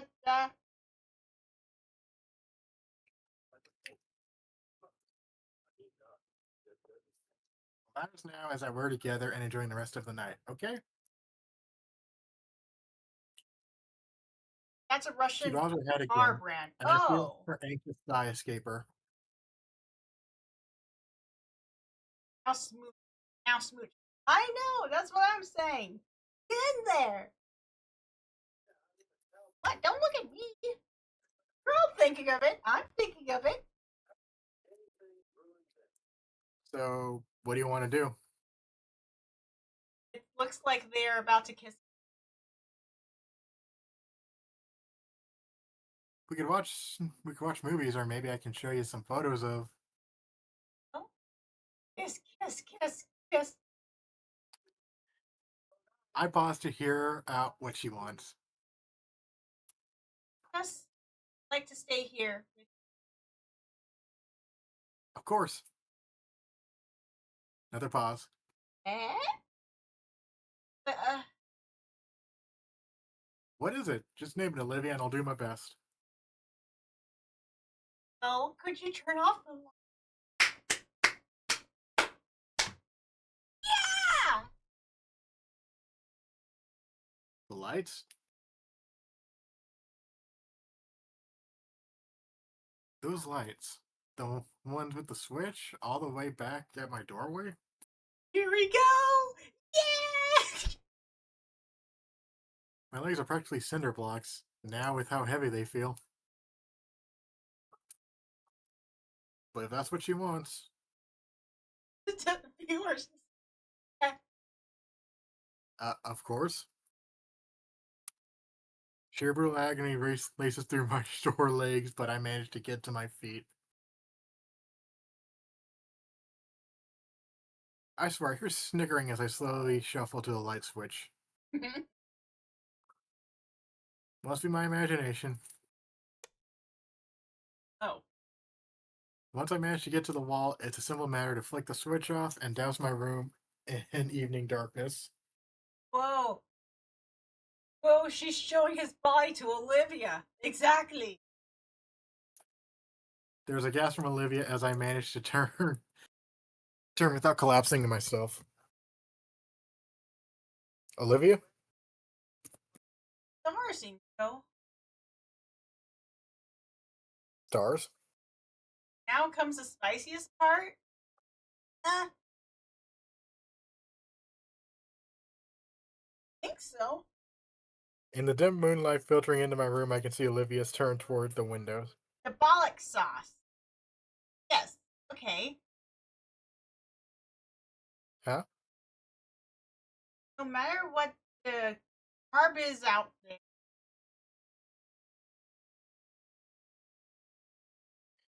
I guess? stumble into the bed. Olivia shifts back to her knees and moves to the window. Wow. You like stargazing? I did. Oh, the nebulas I saw back then, those colors, they always struck with me swirling around in thoughts. Managing the steps needed to reach the window, I stand next to Olivia and look through the window. I like Starbucks. This James. Ah, yeah, I like Starbucks too. It has so much sugar in every sip.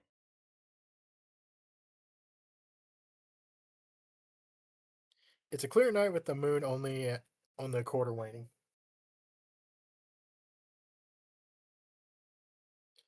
I never considered it, but these new suburbs don't have too much light pollution. unlike Olivia's neighborhood. How long has it been since she's seen a night sky like this? I was actually joking about what the storyline is telling. Yeah, I guess so. Yeah.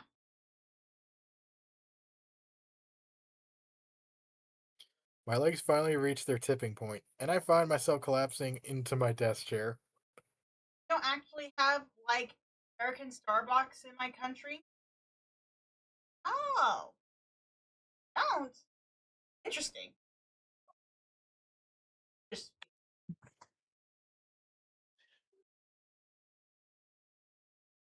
When my arms land on my desk, my head lands on something. Oh, it's my camera. Hmm. only have some coffee shops or something like that. I don't know.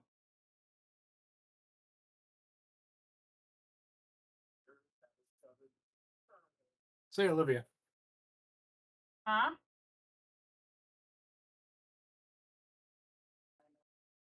Haven't looked at it. Oh, would you like a better view? we'll I take mean, a you have to look. hit. You have to, Okay. of the sky here. Yeah, use the camera as a magnifying thing. Telescope. Magnifying glass. Find my tripod and search my desk for the biggest camera lens.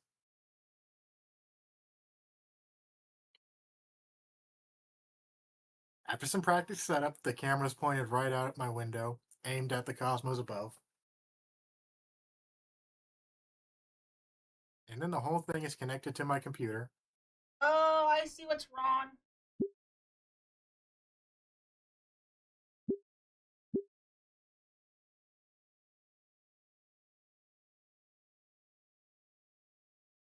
Turn. Presto! Our own observatory. The screen fills with a beautiful high definition feed from the camera.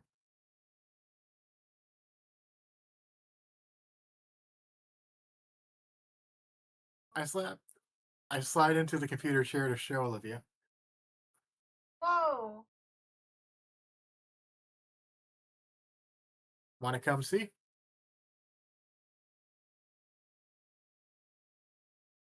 I move to get out of the chair so she can have a turn. Oh, I don't have the virtual effects feature. A viewer has triggered a free effect.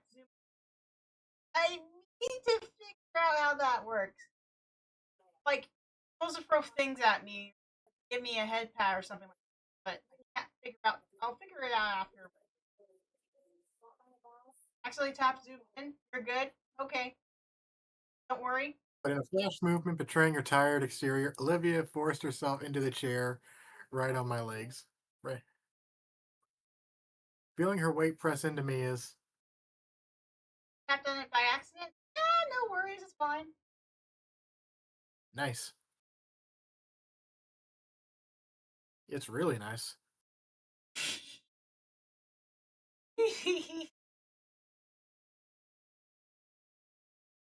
I carefully aim the tripod bit by bit, aiming at the various sights in the sky. We see a distant nebula swirling around in blue and purple.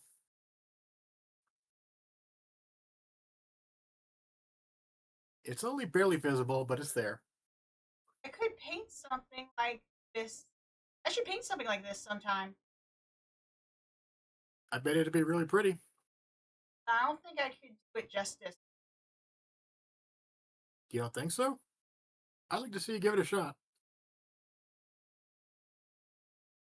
I catch something in the stream for just a second. Hold it. Slowly now, I know I just saw something. Whoa, that I think it is. star. Yeah, a shooting star up close for us to see. Nobody else in the city gets to see this. Want to make You a want to make wish? a wish? Oh, I thought that.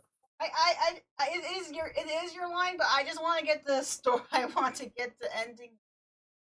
Be patient. Um, Olivia thinks to herself as she turns her head to look at me. yeah, but that's yours. That thought first. Are those the rules? All right. I wish. Okay, think fast. I wish things will turn out okay. That sounds good. For some reason, I also think you're supposed to pray a bit when you do this. Whoops. I look away from the monitor and smile at Olivia. No, I don't want to tell you. Besides, I think it's already coming true. Olivia rolls her eyes through the screen, lit up her smile too. Feeling her snuggle further into me, we continue looking at the celestial bodies that hung over us. My arms wrapped around her midriff, holding her as close as possible. It's how we spent the night together. Just us and the stars and nothing else of the world.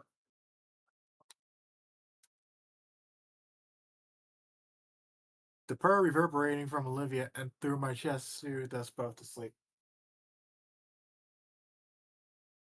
Yeah, that wish is coming true. the lights are darkened. They're doing it. A moment passed since that night. A month passed since that night. I held Olivia. She held me. Things were okay, just for a while. After everything she'd been through, Olivia needed something to help lift the burdening weight from her shoulders. Thankfully, the next day marked the beginning of winter break, and we ended up spending most of it together.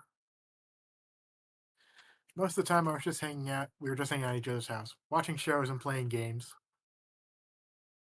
She even taught me how to get guns to perform tricks. It was simplistic, but those intimate moments with her were memories. I'll cherish for as long as I live. I even got to spend Christmas and New Year's with her and the Payne family. It was the closest thing to having a real family I've experienced in years. In those 2 weeks, I never felt more connected to Olivia.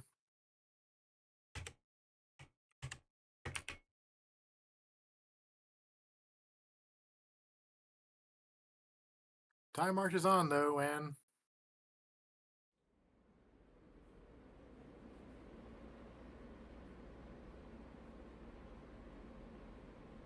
the future draws closer day by day. The first semester ended last week, and Let me just ask for the dialogue or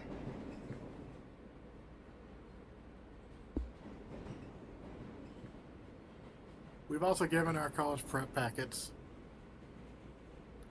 along with numbers of different application forms. There's so many that my cramped backpack can't fit them. Looking through the varying sheets, I feel confident in most of my choices, most of which are within the city. And I hope. Oh, here's my stop.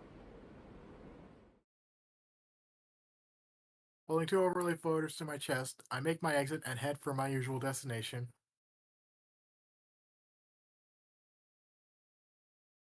Lining the numerous papers in my arms, I gently push open the door to the Payne residence. It's open! I know, Randy. Thanks. it's a little rent. The head of the house and Vinny are at the dining room table, working on his homework together.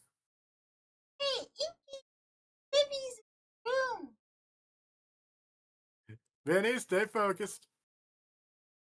Thanks, Vinny. I roll a little downstairs hair as I pass him by.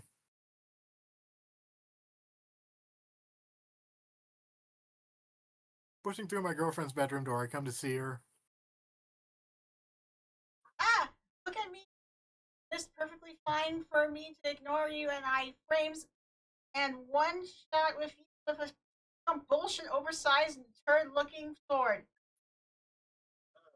Raging once more at one of her laptop games. If it makes you angry, why don't you switch to another game? Oh, I'm almost enjoying my anger. She snorts and shuts the game off, twisting around so I can hug her on her bed. No, Hey, Olivia sweeps her laptop aside to give me room. I allow my backpack to drop to the floor and set one oversized folder on Olivia's lap. She groans and flops backwards. uh, honey, so it's Friday. It's Thursday, actually. This isn't coursework, though. She sits back and checks the folder. Then, what is it? Oh, ah, did I miss the best part? No, I think, I think they're done it. Yeah, maybe. Yeah, no. I think if I think what you mean, yeah, I think that's like ending 4. We get that. Yeah, and I didn't look at the walkthrough clearly. Yeah, it's really starting to pile up. It's a bit of work getting your teachers to pass the stuff along to me. Like James, the thing is, I was well, like usually people play the bad ending before they get the good ending. I got some semi endings, so that way I don't have to endure the first ending. If that makes any sense.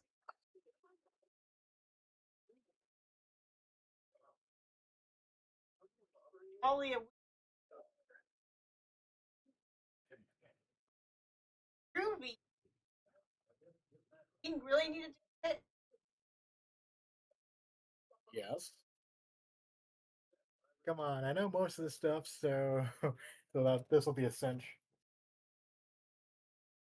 I get the first assignment out and use the binders as clipboards, ready to start. The first assignment is just some busy work with crossword puzzles involving state capitals. While Olivia Riley lazily drags her mechanical pencil across the page, filling it out, I bring it up. I miss you. At school. It's not the same without you around. School's been back in session for nearly a month now. At first, Olivia was eager to return. Didn't you just skip the day? Then 2 days in a week. This entire last week, she's just been absent. Ever since that night, she just lost more and more motivation to graduate. It's the least I can do to try and stop it. I'm willing to help her here. Damien and Liz miss you too. Sorry, I probably will go tomorrow. Probably. Olivia, I'm worried for you. You're right at the finish line. It scares me seeing you get senioritis like this. Not senioritis. Well, of is. Okay. She does her full hand duster and sigh. I can tell you're getting burnt out, buddy. I'm good. I'm good.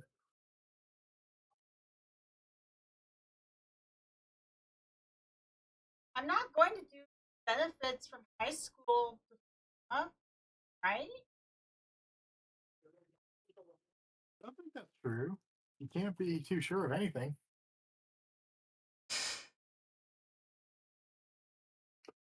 Olivia blows the air out of her nose.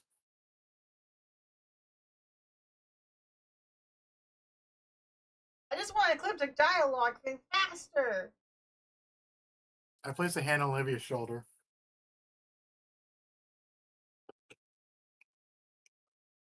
Please, Olivia, just do this for me. She stares back, a twinge of fear in her eyes. Right? Oh, I consider it. Thanks. We keep working away at the pile of assignments. A few papers in, Olivia thinks to boot up her laptop and play some ambient metal for us.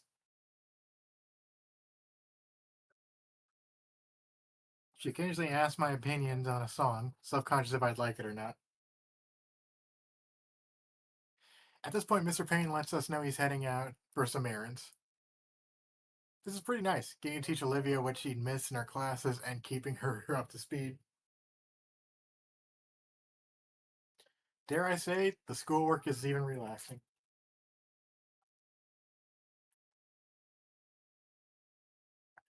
Less to less so the busy work, more so that we're together. About halfway in, and an hour later, there. Ara locked down the door. That doesn't sound like anyone's here knocking. You can tell. Yeah. Could be a package. I'll go get it then. I give Olivia's shoulder a little rub while I get up. She tries nipping my sleeve.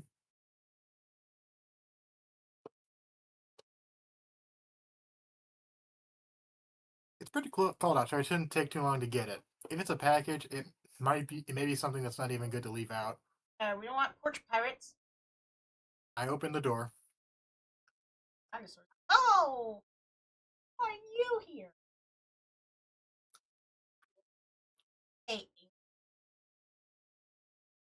Instantly, my enthusiasm is drained. What is it? He's starting to shiver in the freezing, huddling to himself. look, Inko. Come in for a moment. No. What do you want? He sighs.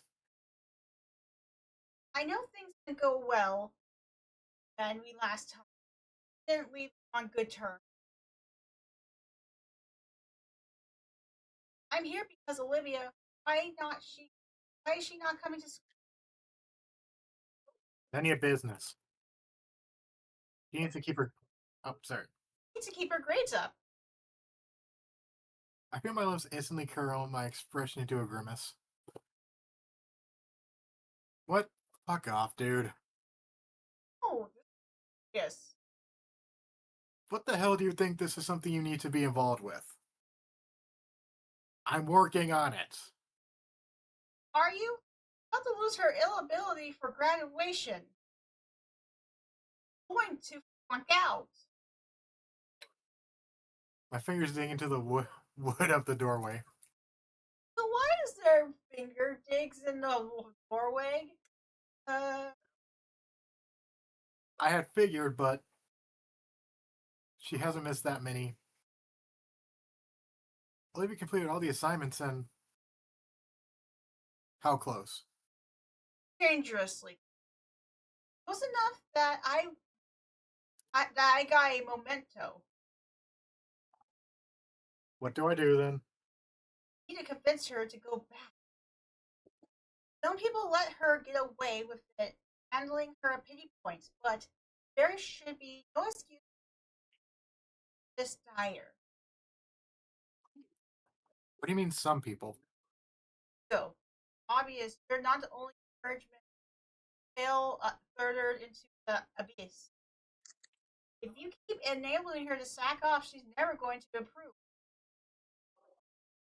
You have to know on some level. I know, I know you know I'm right. So it'll be not going to do anything about it. Anyway, I'll tell her myself. Ben has the audacity to try to walk past me, but I shut him down with a firm hand on his chest. Oh God, ending. Hi, I know. Ending three not that good at the ending four, but I chose the wrong thing. I didn't want to get to. Ah, Why why can't you get this idea, Ben? Olivia wants nothing to do with you. trying to what's best for her. Ben starts yelling at near the top of his lungs. Just do what's best for her. Olivia, please just hear me out. I'm trying to help you. Ben, stop. Just let me talk to you.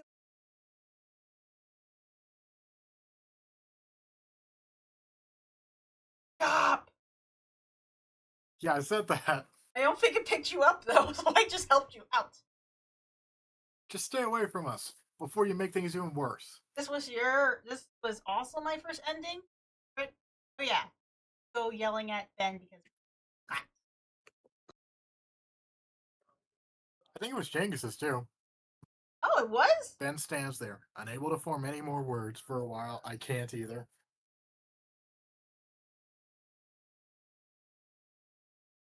You psycho. Whoa! What? Outside Olivia's room, I dread turning the doorknob. If I'm lucky, she just cranked up the music the whole time and thinks that was just the delivery. It's a nice little fantasy. I know better than that, though.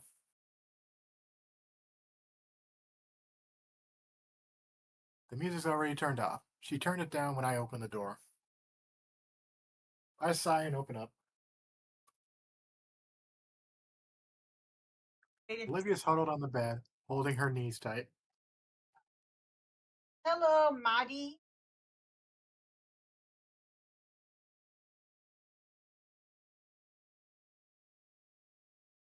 All the work is crumpled and torn.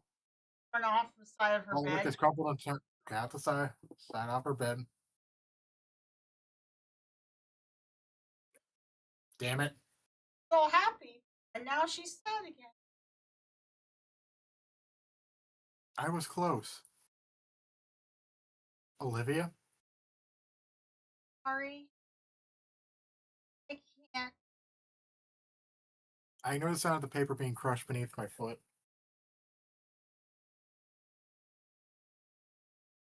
My arm slowly wraps around Olivia, drawing her to my chest in a gentle hug.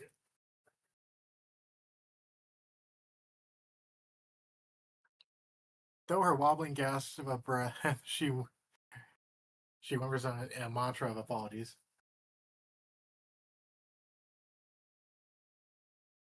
We were so close. Pink. Fighting back a frustrated growl, I instead focus entirely on comforting Olivia.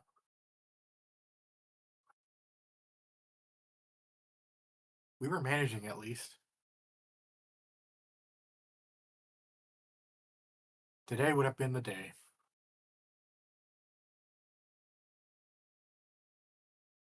But Ben, with a clearing shake of my head, I return my attention to Olivia, who has finally quieted down. Olivia? Her arms hold her legs more tightly. It'll be fine, Olivia. Her arms ease. We'll figure things out. I promise we'll figure things out.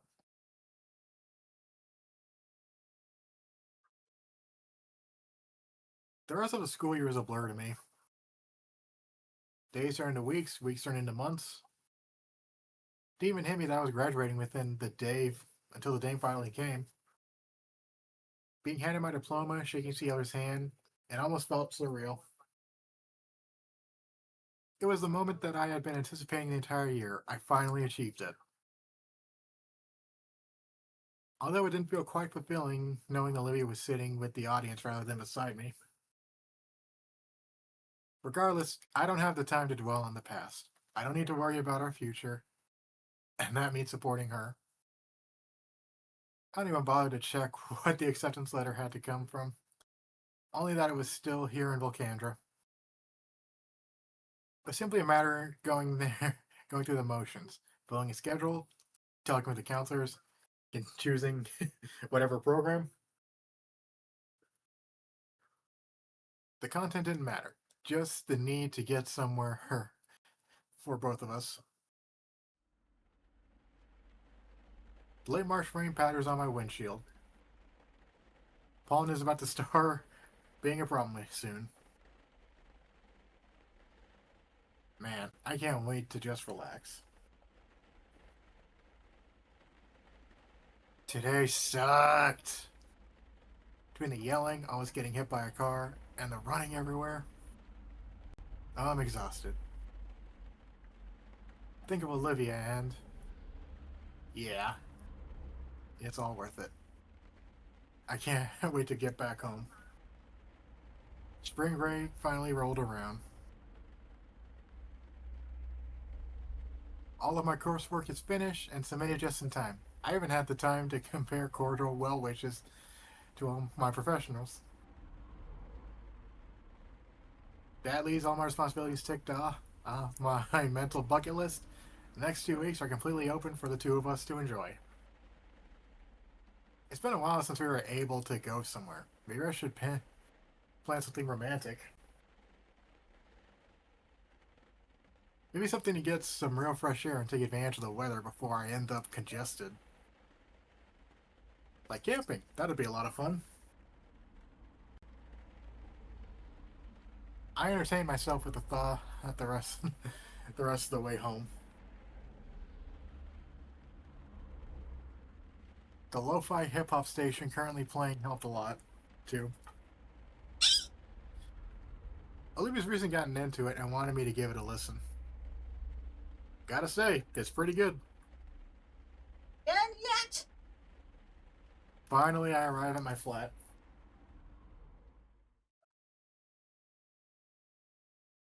It's a smaller, curvier place, not that I can't afford something more luxurious. It's just something that spoke to Olivia and I. shifted in the car and then they pulled in the key station side of a really Okay, can you let me speak? sorry. I'm just A small staircase later, and I am at the front door, unlocking it quickly and stepping inside. It's quiet as usual. Olivia usually worked around this time, too. I gently push her door open.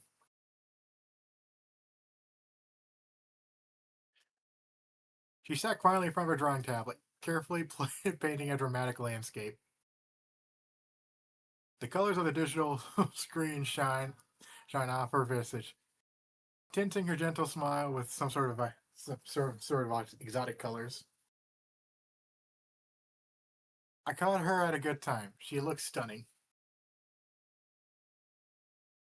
Seeing her hard at work combined with the ambient lighting in the room is a painting all on its own.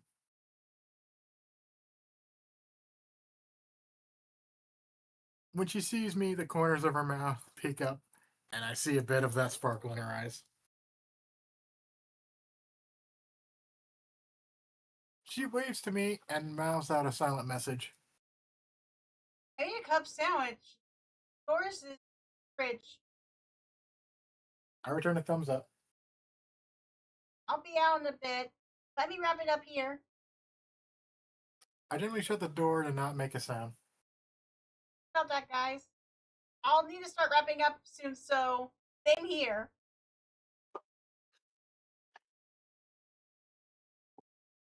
Our kitchen gets a decent amount of use, but it's kept pretty tidy. Every now and again, when I see some culinary doodad, I'll pick it up for Olivia. I open the fridge. Inside is a leftover pizza box, a half-gallon of milk, a stray can of soda, and some dwindling bags of fruit. I guess Olivia used the last of our actual food for lunch. I'll need to go shopping soon. And of course, the sandwich Olivia made, wrapped up all fancy for me.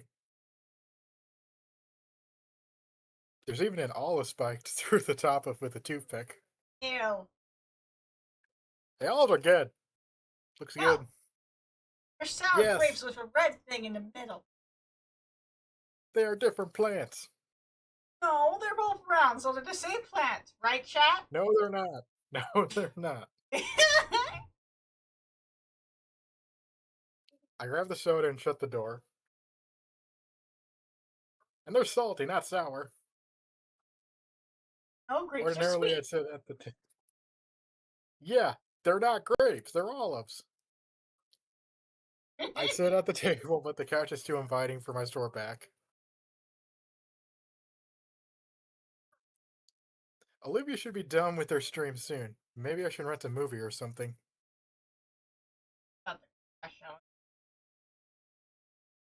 Almost there, though. I don't sleep for too much. If I don't get enough sleep, Before I take the first bite of the sandwich, the bedroom I door gotta creaks open. go. Okay, yeah. We'll call it here. We almost made it. Yeah. Have a good night, Chels. Thanks. I enjoyed my stay. Oh, I'm happy you enjoyed your stay. That makes me happy. Take care. Thanks. I'm gonna go. Whoops. Ah, no, no.